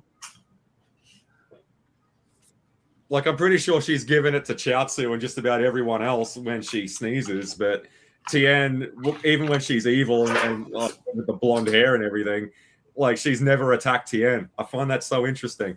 And it really does just sort of come out of nowhere. Oh. Like, there's not really a feeding in of the romance. It literally just happens randomly, and then that's it. Oh, wait, Ko, tell me you saw the Dragon Ball Super episode where Goku's going around recruiting everybody for the tournament, and then Tien, like, he meets up with Tien, and Tien's got his own dojo training everybody, and like Master Roshi's there. I kind of like Tien when he's out in the middle of a glacier, and you get like these little updates on what he's doing, and it's usually along the lines of, what the hell is Goku doing now? Like, when they can sense these absurdly strong power levels wherever they are in the world. I like those little updates you get on Tien like that. You know? Like I mean, I always like that. I always think that he's training. I love the update, yeah, but he's away from all the noise. Like, he doesn't have a phone, he doesn't have any of that. He's out in the middle of an Arctic blizzard, and he's off training. Like, I always like the fact that Chiaotzu and Tien survived the human extinction attack. They're the only two humans to get around that when Super Buu does that. Now, granted, they're both killed when Kid Buu blows up Earth, but that's a pretty impressive feat to be able to survive that attack from Super Buu, and they both did. That's true. And like, well, I wouldn't know it. Okay. See, that's the thing. Because, I don't know about Chiaotzu on that one, because, like, we see Chiaotzu when Goku goes Super Saiyan 3. But we don't see him after that. Like, we don't know. We don't know if he died from the human extinction attack. We don't know if he survived. We know Tien survived.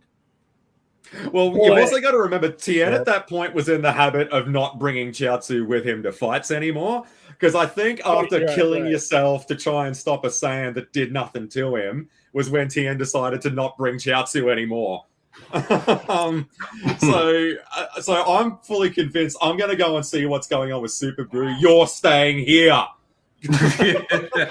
I'm pretty sure as how that went down. And nobody gives Tien his flowers for that, man. I mean, dude, think about it. Dude literally survived the human extinction attack of a of this arc's most powerful villain. Give that man his flowers. But you know what they give him instead? The bottom half of Super Buu when he's been cut in half, running up behind Tien and kicking him in the back of the head. That's what he gets instead for his trouble. Like, I'm tired of people cutting Buu in half and forgetting that the legs are still running around in the background. Like, because he gets the drop on Tien, he gets the drop on Vegeta, and I'm pretty sure he even does it to Goku as well. Like, stop cutting Buu in half and not paying attention to where the legs are. They just can't. Pretty freaking much. Well, what does Super Buu say to Goku? Well, half of me agrees with you, but the other half, well, that's a different story. Bang, out like a light. And look, then got Goku looking like, what? He was off guard, bro. Really, Goku. He didn't miss because Tien had like no pulse after that. Now it was no Nappa holding Piccolo's mouth open and talking with him, but yeah, it was a good shot, man. I'll give Super Boo that. No. Look, what I love about the fact that Boo's legs basically knocked Tien out like unconscious is the fact that Goku and Boo are so far away that they didn't went to like meet up with Vegeta, and like Dende runs over, is like, hold on, Tien, I'll heal you. Heal him? All he did was get kicked one time. But it was one hell of a kick, right? It was from Super Gotenks Boo. Like, bro, this man, all he did was get kicked one time. How he knocked out from one kick, bro? It's like I love when someone rushes in to do like that Hail Mary save, Like I like in Super Android 13 when Goku's like in the water drowning or whatever, and Vegeta flies at Super Android 13, like just arm bars him and then breaks his back. Like, you really had him on the ropes there, Vegeta. All you could hear was Chris Sabat going, ah! That's all I ever hear when Vegeta starts fighting. Ah! No. See, no. Wait, good. We gotta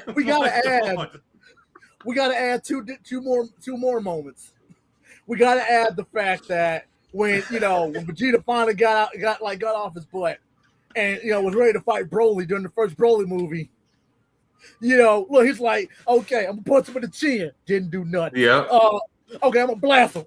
Nothing. Okay, again. Nothing.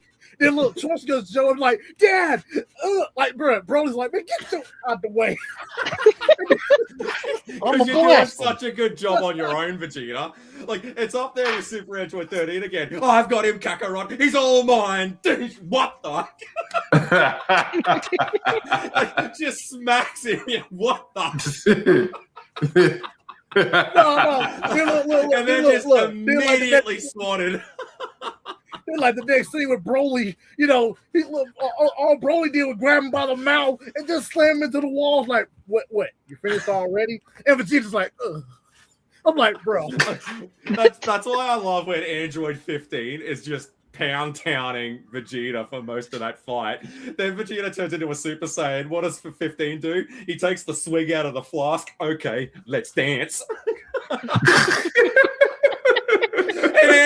And Android 15 still got the better of him towards the end there. Oh God, that was funny though. That was funny.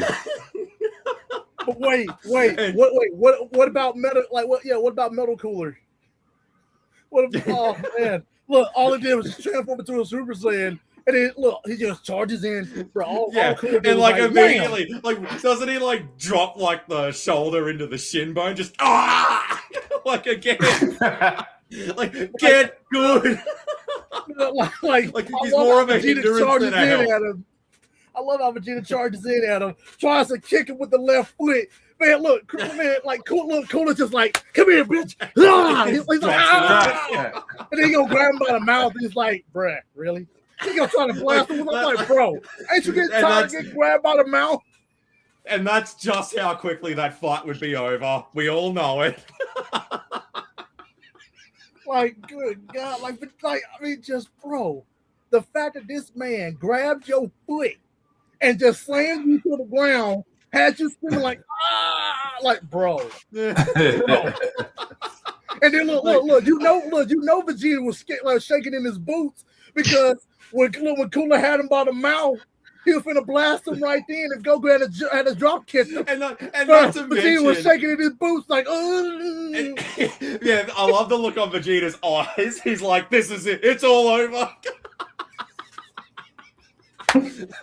That's got to be a record. You can set your watch to how quickly Cooler had Vegeta on his ass. I love the. And then in Vegeta's infinite wisdom, what does he do? He turns around and attacks Goku. You will not make a fool of me. I'm like, Vegeta, what the hell are you doing? No, like I love Goku and Cooler's reaction when Vegeta says that. Look, they both look at him like, what the fuck? Is he fucking you or me? Like, who is he talking to? It's like I can't help but think he's probably thinking about Bulma in his head when he says that. So just attack them both. And they both have that moment and they look at each other like, what's going on? Then after he shoots the key blast, then look, all of a sudden,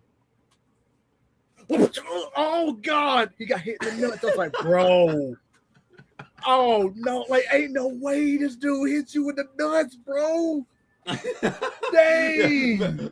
Metal Cooler, I mean, it was easy peasy lemon squeezy in that fight. Like Vegeta was nothing. like because Cooler was sort of shocked that there was another Super Saiyan, but he wasn't at all scared by the fact that there was another one. Like at all. He's not really running. He was just looking like, huh? Oh wait. Oh, there's another one. Oh, okay. It reminds me when Kid Trunks is talking about how cool Majin Vegeta is powering up against the Fat Boo. And I like what Krillin says is a bit of a reality check. Yeah, look, your dad's impressive right now, but the other guy isn't exactly running away scared. You know? Just something to bear in mind. And like, another moment I love about that is the fact that Vegeta is getting just pounded, and like, look, he can't move nothing, and Trunks is getting pissed off, like hold him back, like, bro, he's beating my dad, man. I can't, no, like, get your hands off my dad, like, bro, calm down, Trunks, relax, bro, you ain't gonna make no difference, sit down. Like, but you know what I love the most is that it's one of my favorite Piccolo moments, and it's when Majin Vegeta does the. I'm gonna head out. You guys have a good night. I mean, I'm enjoying this, but like I am getting tired and I gotta wake up early in the morning to get some stuff done. So I'm gonna have to catch up with y'all later, man. All right, catch you later, man. I got to as well. Man. I gotta get up at 6. Ooh, yeah, you should have been off by now. Oh God, yeah, you should have been off. I know. I was all right, Didi. Have a good night. And I'm watching you, Didi, man. Like, when you gonna come to my stream? I'm just kidding. You know what? Have a good night. Handle your business. Do what you got. Do what you got to do. We'll talk later. Co, always good to see you. Rangerverse, Nighty Wolf, a nice guy. I'll see you later, man. Peace out. Good night. Catch you later, man. Catch you later. Man, just the mentality of all these beatings. Yeah, I know, and it's interesting that Super, because like I know times have changed. Like it's been like what 40 years since Dragon Ball Z. Like I know times have changed, but isn't it interesting how like they even shy away from showing blood in Super? I don't think you ever see characters bleed anymore in Dragon Ball. No, you don't. You know, like they get scuffed up from time to time, but like when Vegeta gets out of the potbelly attack from Fat Boo, he is pissing out blood everywhere. You know, like I didn't realize just how much Super dialed back the blood. There's hardly any, like even GT was pretty full on with that as well. I think Kai started it though, the no blood thing. I don't know how you're going to get away with showing no blood when characters are getting cut in half, like Frieza. I mean, come on. There's no way something like that is not going to. I appreciate the effort that Saban went through to sort of tone a lot of that down. There comes a time when you've got to acknowledge you really are chasing a dream. How the hell was Saban going to get around Frieza getting vivisected? Like, because I don't think you can really cut away from that. Nope. There's no way around that. Yeah. Like you have to take that one on the chin and just show that one as is, which is I'm pretty sure was kind of the reason why they gave up dubbing it, because there was no way around that. They tried. What are you telling me? You're telling me Tien with the just you wait till it grows back when he gets his arm punched off by Nappa. It wasn't a tough sell.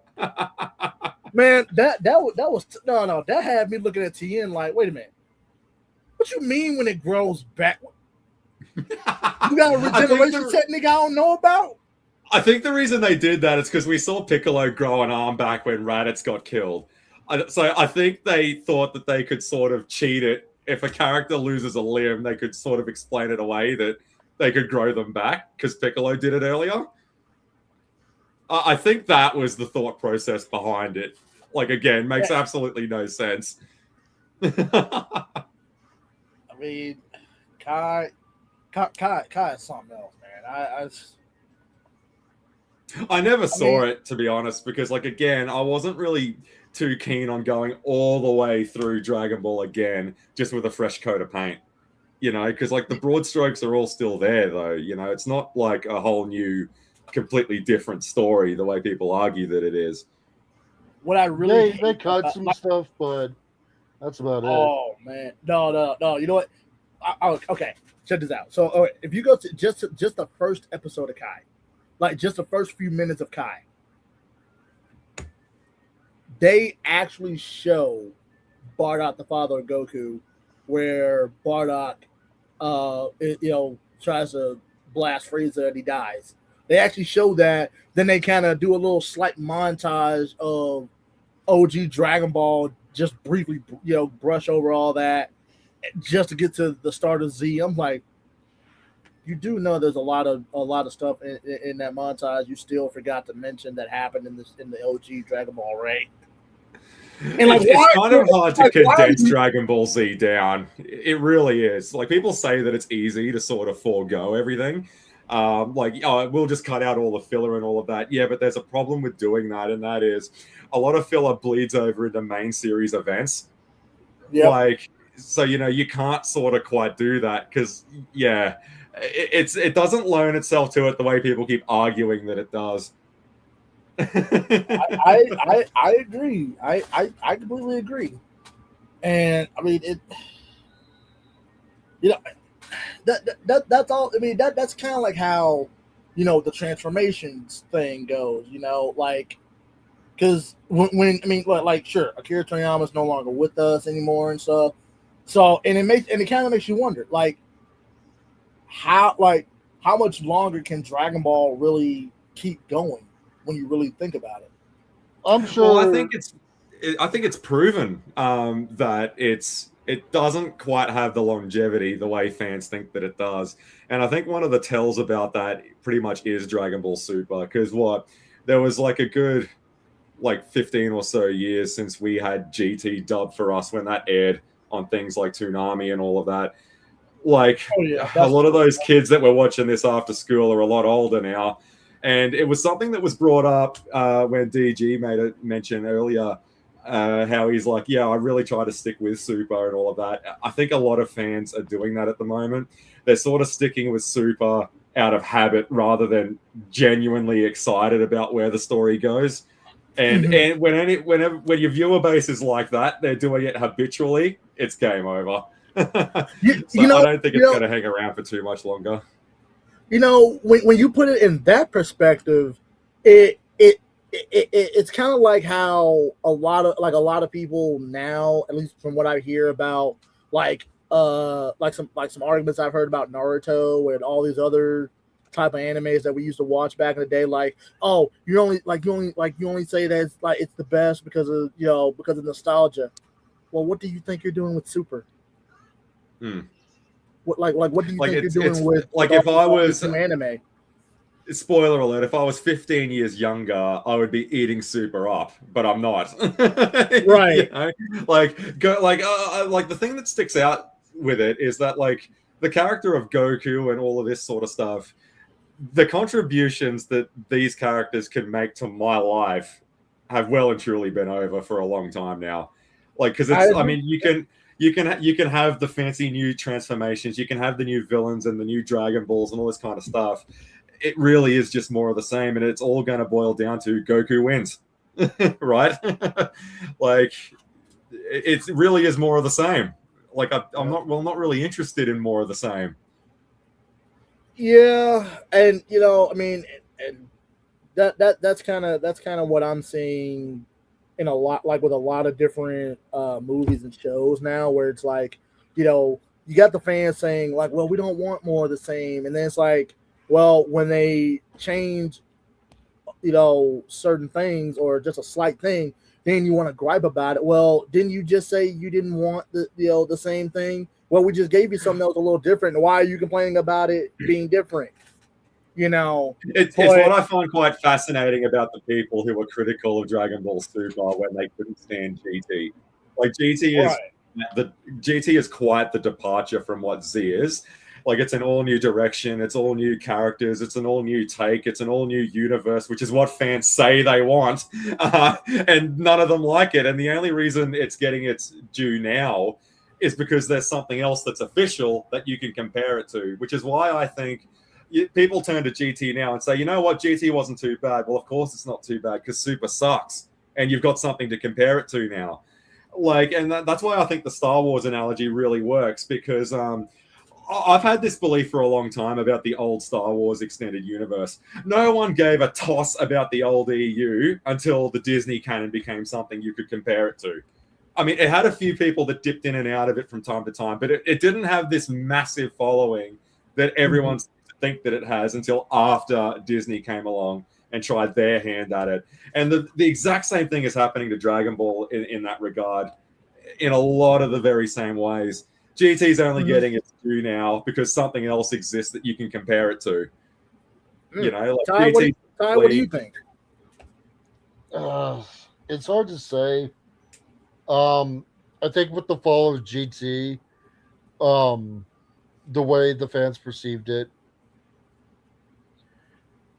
Toriyama needed a bigger story and a better plot line, and he thought, why not make gods? And that's how we got Super. Super is a little bit better than GT, but like you said, it falls freaking flat. And the plot line's the exact same. Oh, look, new villain. Goku gained new form.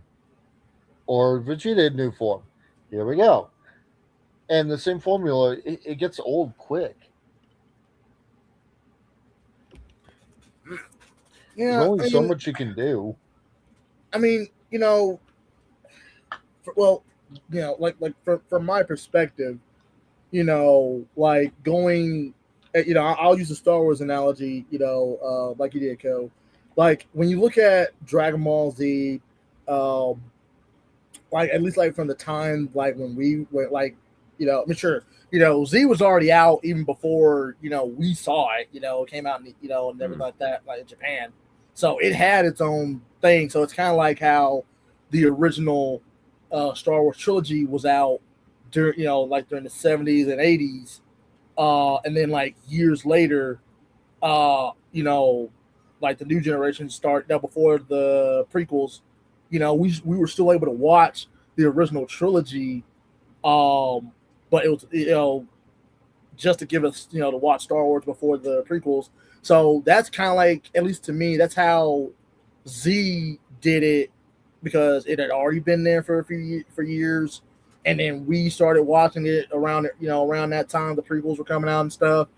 We really made Z what it is, really, because if I recall correctly, it was popular in Japan, but when we got it over here, and I think like we made it as popular as it is. And then of course after Z, after we finished watching Z, the hype kind of died down. Kind of like how the expanded universe EU books did. They came, they went. It was good, but it still died itself down a bit. And then GT came, and it basically was doing like what the prequels were doing, at least in that reception regard. And then years later, after GT was done, there was nothing to compare it to. The prequels, basically like, well, it's not as good as the original trilogy and stuff like that. And then like years later, here we go with the sequel trilogy. Okay, well, wow, we got new Star Wars. Wow, we got new Dragon Ball. Okay, Yeah, like the hype is kind of there for both, and then it's like after like a few years after, Super is done and the sequel trilogy is done, then it's like now people are saying, hey, you know what, the prequel trilogy were actually a lot better than we thought they were. GT wasn't really that bad as we thought it was. Like Super sucked. Like Super was bad. Like the sequel trilogy was just trash. So it's like, yeah. Yeah, because Super goes out of its way to just put Dragon Ball Z Toonami back into its place. Like, it goes out of its way to just be more of the same, whereas GT wasn't interested in repeating itself. That's the big difference between the two of them. And I think that's why, in the long run, GT is going to be more fondly remembered, because you'd rather have something that really takes a swing for the fences and not something like Super that doesn't aim high and doesn't miss by much. Like, new big villain, new big form, rinse and repeat. Like, that's literally been the last, like, every single movie that's come out under the Super name has all introduced a new big bad and a new form. Super Saiyan God, Super Saiyan Blue, Beast, all this sort of Orange Piccolo, all this sort of stuff. It's just more of the same. It's rinse and repeat. Is that what people are really calling it? Orange Piccolo? Or whatever it's called. No, I mean, like, I get his skin is orange, but I would have just called it Super Namek, 2. That's all I would have did. It just would have been a stronger form of the Super Namek, and that's it. I mean, yeah, it's become more and more nonsensical with all this sort of stuff. And just like the sequel trilogy, Dragon Ball Super has pretty much gone out of its way to cater to the whims of pretty much everyone who was whinging about Dragon Ball GT. It's gone out of its way to appease those people. And just like with Star Wars, it's not really what they wanted. It's almost like they want the same thing but different. But the sequel trilogy really wasn't all that different. We're back to white suits. We're back to stormtroopers. We're back to snow planets and desert planets. And Super's the exact same. And the real tell with Super is that it never dips its toe post Z. It's never going to dip its toe past Oob. Like, it will never do that. It's going to stay in that little time skip between Kid Buu's death and Goku's next journey. It will never have the balls to go post Z. It never will. The way that GT did. And I think GT is going to be more fondly remembered for that as well, is that it is a sequel in the sense that it's set after it. That's one thing that always got me about Super, because like when I was watching it as it aired, I knew it took place after they beat Buu, because they clearly stated, but I could never figure out like how far this was gonna go. I mean, like, I knew like we saw Pan be born, we saw Bola be born, so I'm like, okay. So I see like you're heading into, the final stages of Z, with the final tournament and everything. But how are you going to go past this? Like, how is any of this going to make any sense?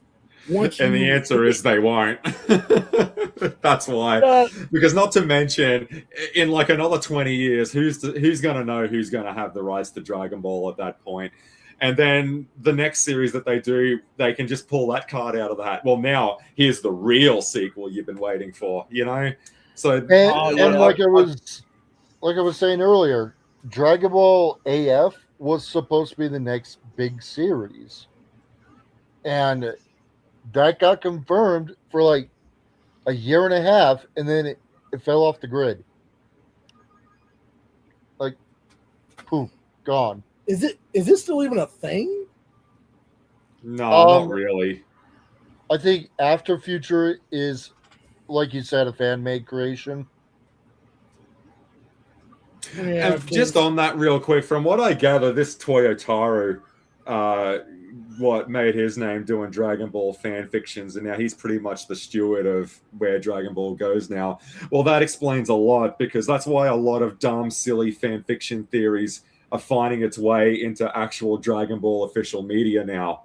Like things like Super Saiyan Blue 2 and, Kaioken being used in conjunction with a transformation. Like, these are all silly things that fans think up, and now we're seeing them all be realized in real time in actual Dragon Ball products now. Well, that's what happens when you got a fan fiction writer steering the ship, right? What was that other Dragon Ball series that they did a few years back? It was a series. It had like Goku fighting another version of himself. That was like, but it was like Super Saiyan Blue Goku versus Super Saiyan 4 Goku. I think that was the After Future I was talking about. No. It was. I know what you're talking about. It was actually serious. It wasn't that, because they animate this quite a lot, but I think it's a video game, isn't it? It's not that Dragon Ball Heroes, is it?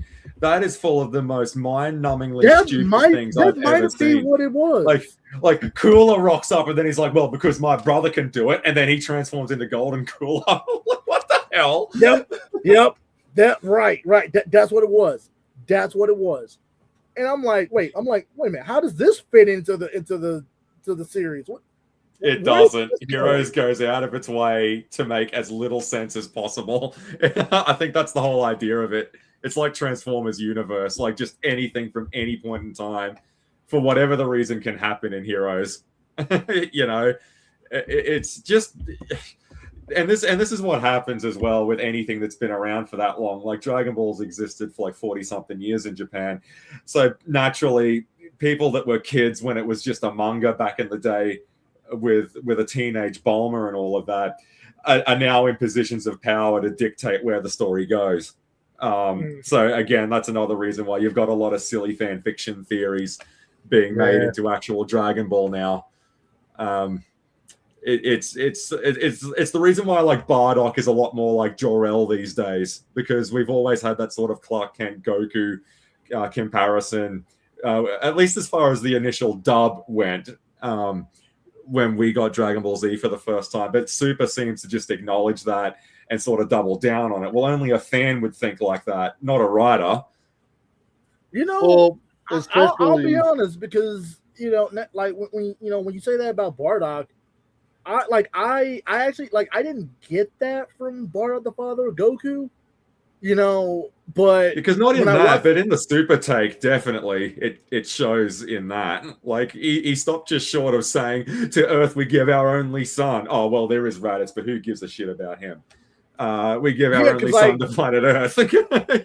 He stops just short of saying that. It's a Jor-El clone, is what it is. And I truly think Bardock could pop up at any time with that. I think so too. Yeah. Yeah, at any point. But he's dead. He's dead. It's like Goku's mom. Like, it's like Goku's mom. No one asked ever, in all seriousness, to find out anything about Goku's mother. Suddenly, there she is. Like, all right, who was asking for that though? I don't think that was anything that needed answering. Like, what's next? Vegeta's gonna have a brother. What? We're gonna find out his mom. Tarball. Yeah. Well, Vegeta does have a brother, which no one asked for. Wait a minute. Where he been at then? That's the thing that really bothers me when these long-lost survivors of the Saiyan race rock up on Earth, and Vegeta's like, Kakarot and I are the only two Saiyans still alive, but then he seems to know all these random ones that pop up. Like, Vegeta's not at all surprised at Paragus rocking up in the OG That's been retconned movie. Since the movie. Hello? Or since the Frieza saga, sorry. Frieza has an entire Saiyan army still. Which again, then that goes back to my problem that I was saying earlier. Then the genocide doesn't mean anything.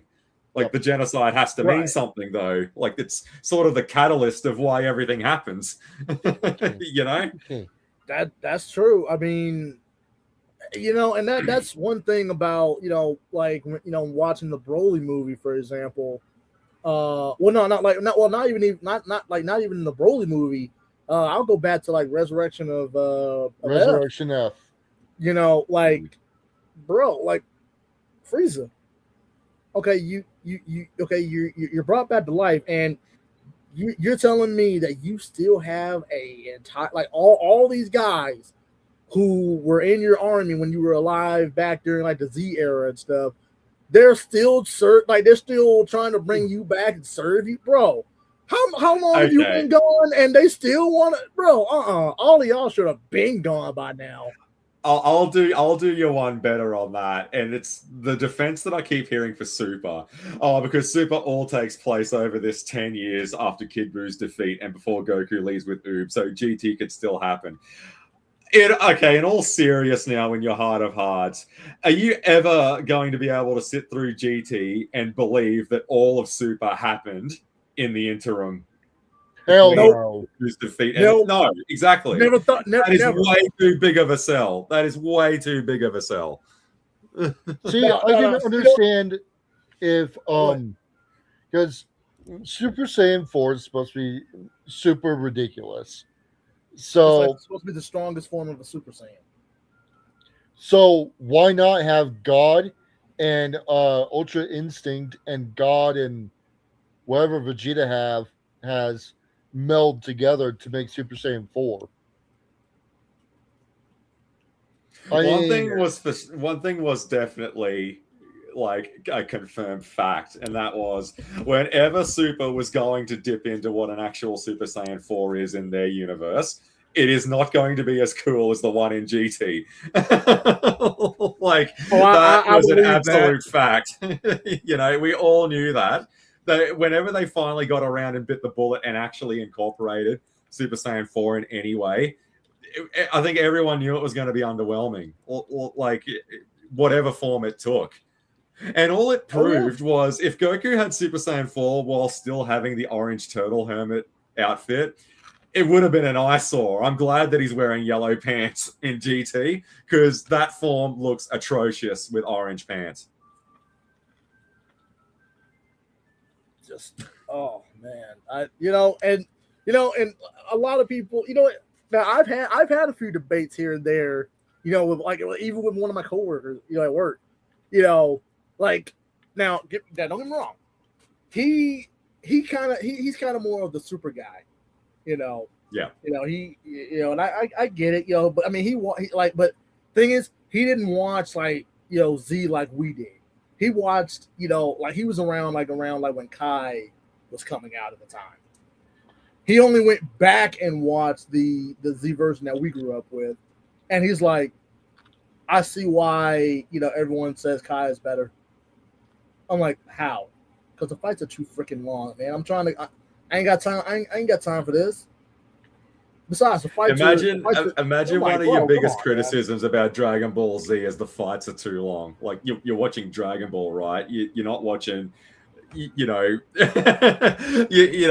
not watching Death Note or something like that. You're watching Dragon Ball Z. I would expect to see a fight or two when you're watching it. It's sort of what they do, and that's one thing. You mentioned something very important there. And that's the one strength that Super does have. I also think it's its biggest weakness at the same time. And that is when you watch Super, it's very, very clear you don't need to have any prior knowledge of what Dragon Ball is to get in on Super. Like basically Dragon Ball Z might as well not exist. If you sit down and start watching Super, you're going to miss nothing. Right. Yep. Like, and see that's the thing, because when I thought about trying to get my girlfriend to Dragon Ball Z, I actually was like, I was trying to figure out like, okay, shit, because she's never, I mean, she's seen, like, she knows who Goku was a little bit, a little bit of that, but she didn't know like the story. So I'm like, okay, should I let her watch the Z version that we grew up with, or should I let her watch the Kai version? And I started her off with the Z version. The orange box Z version. She got way more into that and said that this is her Dragon Ball Z. Like, because I actually did a side-by-side comparison of Vegeta fighting Android 18 with like the Z version and the Kai version. She said the Z version is way better. What is Kai doing? What is this? Not to mention, and this goes without saying, right? It is absolutely 150% a deal breaker without the Bruce Faulkner soundtrack. It is, because it's without a doubt, without that musical upgrade, we probably wouldn't even like the series as kids if it didn't have the music that it had. Like, and that's another thing, because growing up watching OG Dragon Ball, I had no problem with the Japanese music, because I didn't know that there was a difference or anything like that. So I just like the music was just the music. And then, we got the Z, and then like that's when I started hearing people like, well, the original Japanese music is, helps it better. I'm like, no, it doesn't. What? I was like, wait, what? So I actually went back and watched the episode twice with the Bruce Faulkner music and the original Japanese music. I was like, dude, the only difference of the Japanese music with the English dub is literally just if I watch OG Dragon Ball the way it was, and then I just watched Z without if I'm still watching like OG Dragon Ball just with the same Japanese music. That's it. Like what is new about this? Like it is boring me to death. But then when I watch the music, I'm like okay, we're in there. I mean, the music helps. That's why people say that the music in like movies and shows can either make or break a show or movie or a scene, and that's true. See, well, that's one that you can always tell when you've got a good soundtrack compared to a mediocre one, and that is, can you mute all of the characters' dialogue and listen to the music and still know what's actually going on screen? I think the Bruce Faulkner music can really nail that. You can watch any of those episodes with the dialogue taken out, and when you hear tracks like Frieza Defeated or like 16 Rips Off Cell's Tail, you know exactly what's going on. You don't need dialogue to understand what the characters are going through. And that absolutely is a deal breaker if that soundtrack isn't there for me. The other one was, I think that really hurts Dragon Ball Super because it doesn't have any musical identity. It's literally just the Japanese soundtrack, just with English voices. And that's never really stuck, because even GT had its own score with Mark Menzer. Yep. It is a bit of an adjustment, but it has grown on me a lot in recent years. Like Super 17's theme, especially, I really like that one. And yeah, there's no musical identity to Dragon Ball Super the way that the other two have. It's always just bugged the hell out of me that with Super. And that's also another thing that always bugged me. Because growing up, we've had the original Japanese versions of the music, and then of course we've had our own like dub versions of the same music. Yeah. And everything. And honestly, if it wasn't for for us dubbing it, the theme songs were probably they'd still be good. We'd still be liking them, but those helped us really get into the show in a lot of ways. And now in the last couple of years or so, I want to say since Kai, they've kind of gone back to just having it be, just the Japanese, version of the song, and they just leave it at that. I'm like, you do know people might not want to just hear the Japanese version of it. They might want to hear like an English dub version of it or something. Because think about it. If no one wanted to hear an English dub version or a cover of it, why do people keep making all these different cover songs of these songs? Not only that, but fans have been going out of their way to rescore Dragon Ball Super with Bruce Faulkner's music. And I'm sitting there going, well, man, obviously it means a lot to these people. Like, having a decent soundtrack is definitely one of the reasons why it hurts it a lot. Mm-hmm. It's like people, it's like when people start hassling me about when I like an English dub better than the Japanese one. Like, one for me was a good example of this is Evangelion. Like I say, I like Spike Spencer as Shinji, and then I'll have some nitwit turn around and say, yeah, I don't like the fact that a 14-year-old kid has the voice of a 45-year-old man. That's why I watched the sub version of that show. And then I'm like, yeah, and I can't stand a 14-year-old kid sounding like an 86 Japanese woman either. That's why that drives me nuts. Yeah, so get away from me with that nonsense. I'm tired of hearing that. And they do a similar thing, like when they actually go out of their way to pretend that Sean Shamwell is not a good voice for Goku. Like, yeah, are we really going to pretend? Like, are we really going there? Because it seems like we are sometimes. Dragon Ball fans are just, they're a different breed, mate. Man, don't try and figure it out, whatever you do. Like, man, like, man, okay. I cannot tell you how many times I've had like the same debate in the Naruto community with that.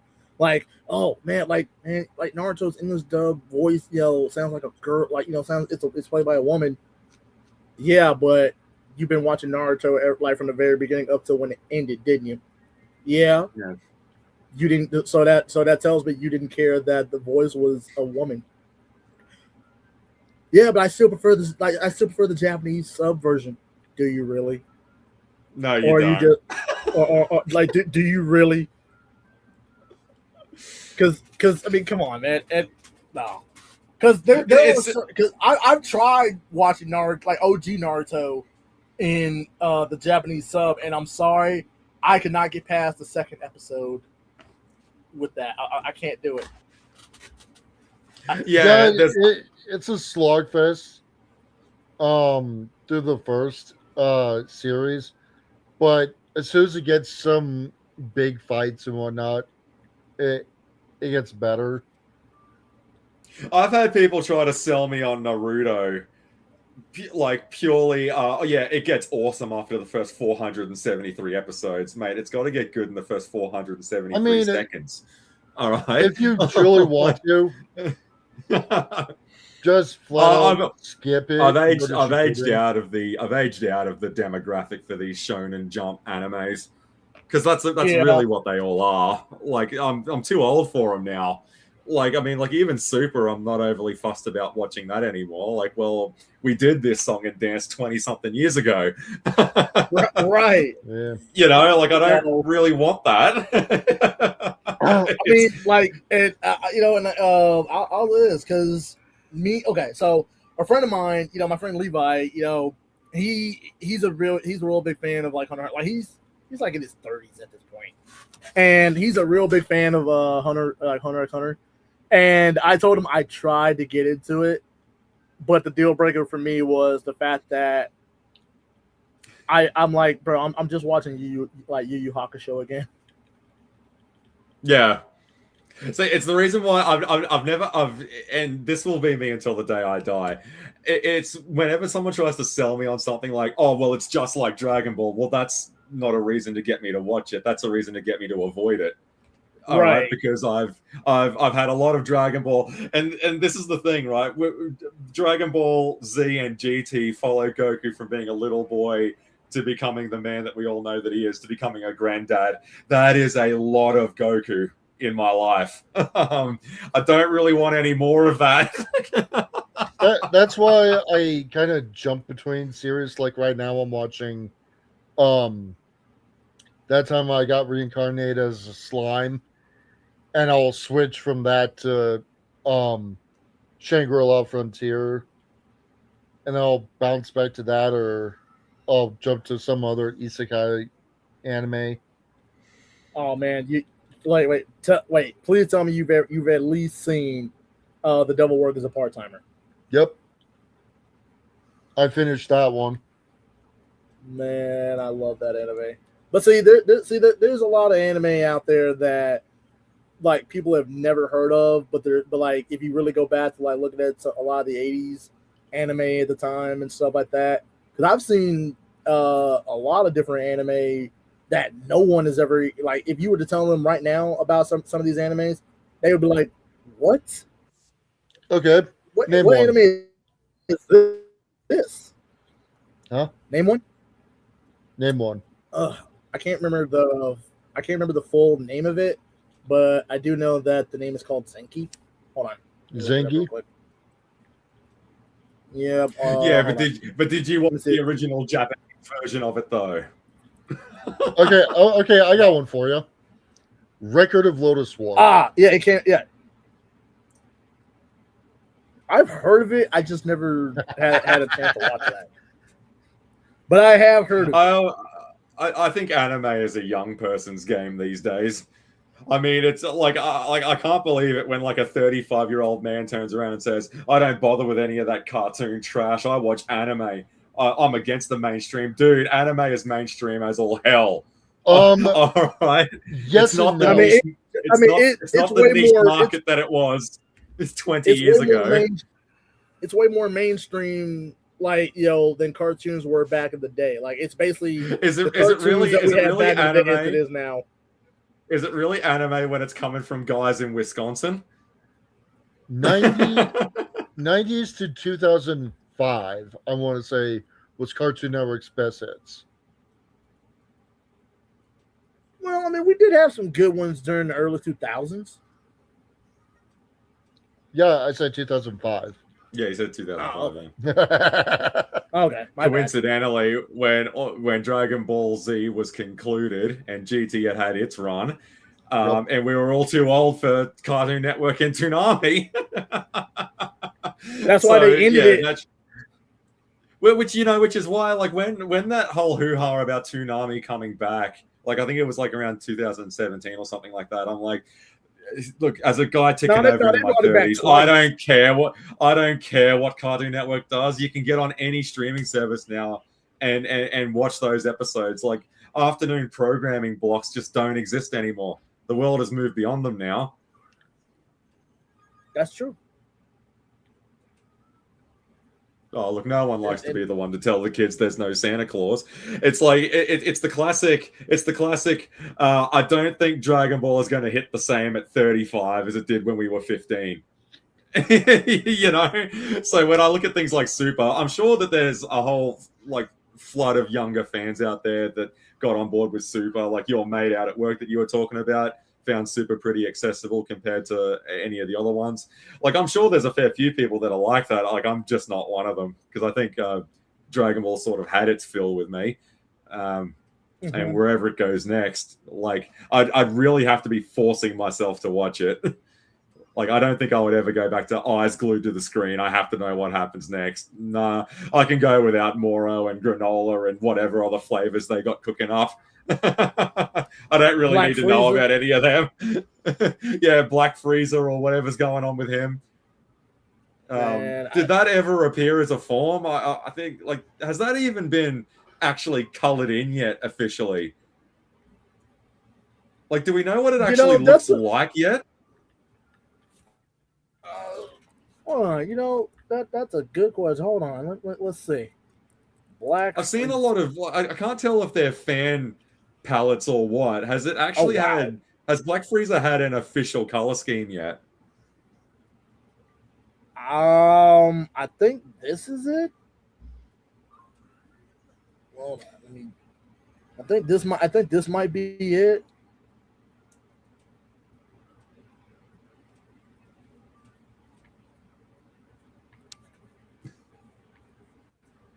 I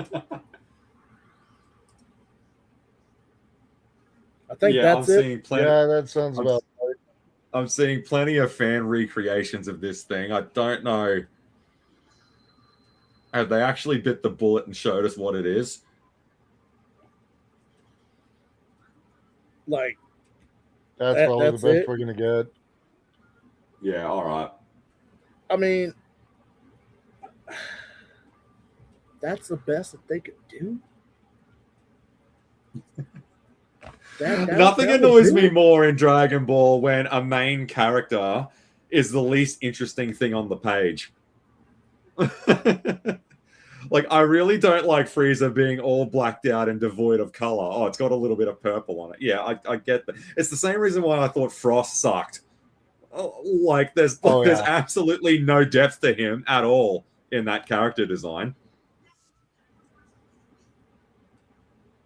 Like Hit was another one. Hit's just like he's all blacked out, like with the jacket and the trench coat and all of that. Like there's look at how dynamic Cell is in all of his forms. Like when did villains get suddenly washed out and they look boring? Oh, like I don't know when that became a thing. I mean, like, you know, like heck, we've had Frieza, you know, with all of his forms, at least during the Namek Saga wise. We had Cell. Heck, I know a lot of people don't like to talk, like, well, don't really, you know, mess with the Boo saga too often. But you cannot deny that Boo had some pretty good forms. Yeah. You know, we've had Fat Boo, Super Boo, like Pure Evil mate. Boo, Super Boo.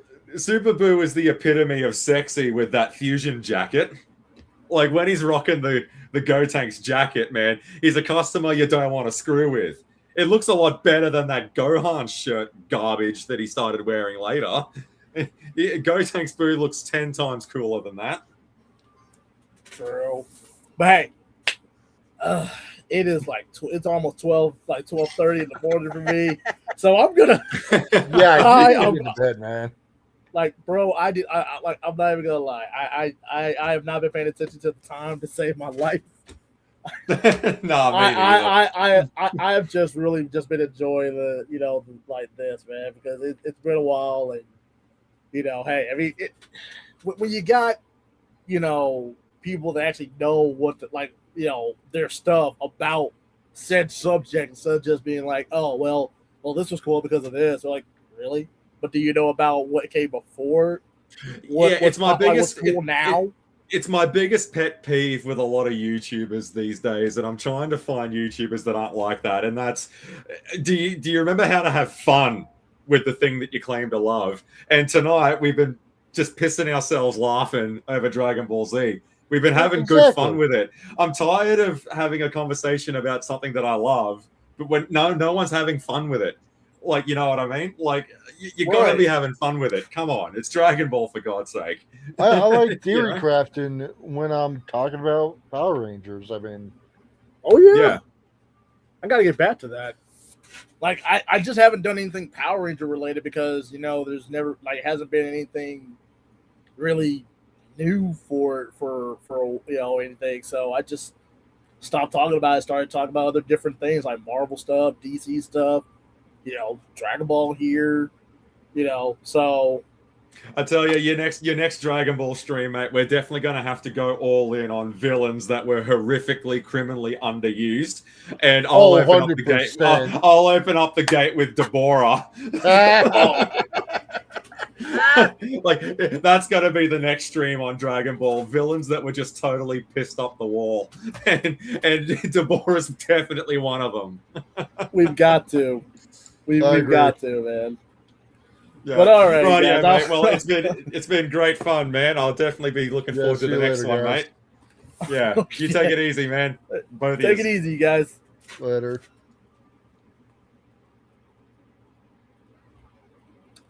All right, guys. That's the Dragon Ball stream. Hope you guys enjoyed it. I will do another one very soon, and of course, we will be talking about the most underused villains. We definitely will be talking about that, and I think we should also talk about some of the underused characters as well. So, I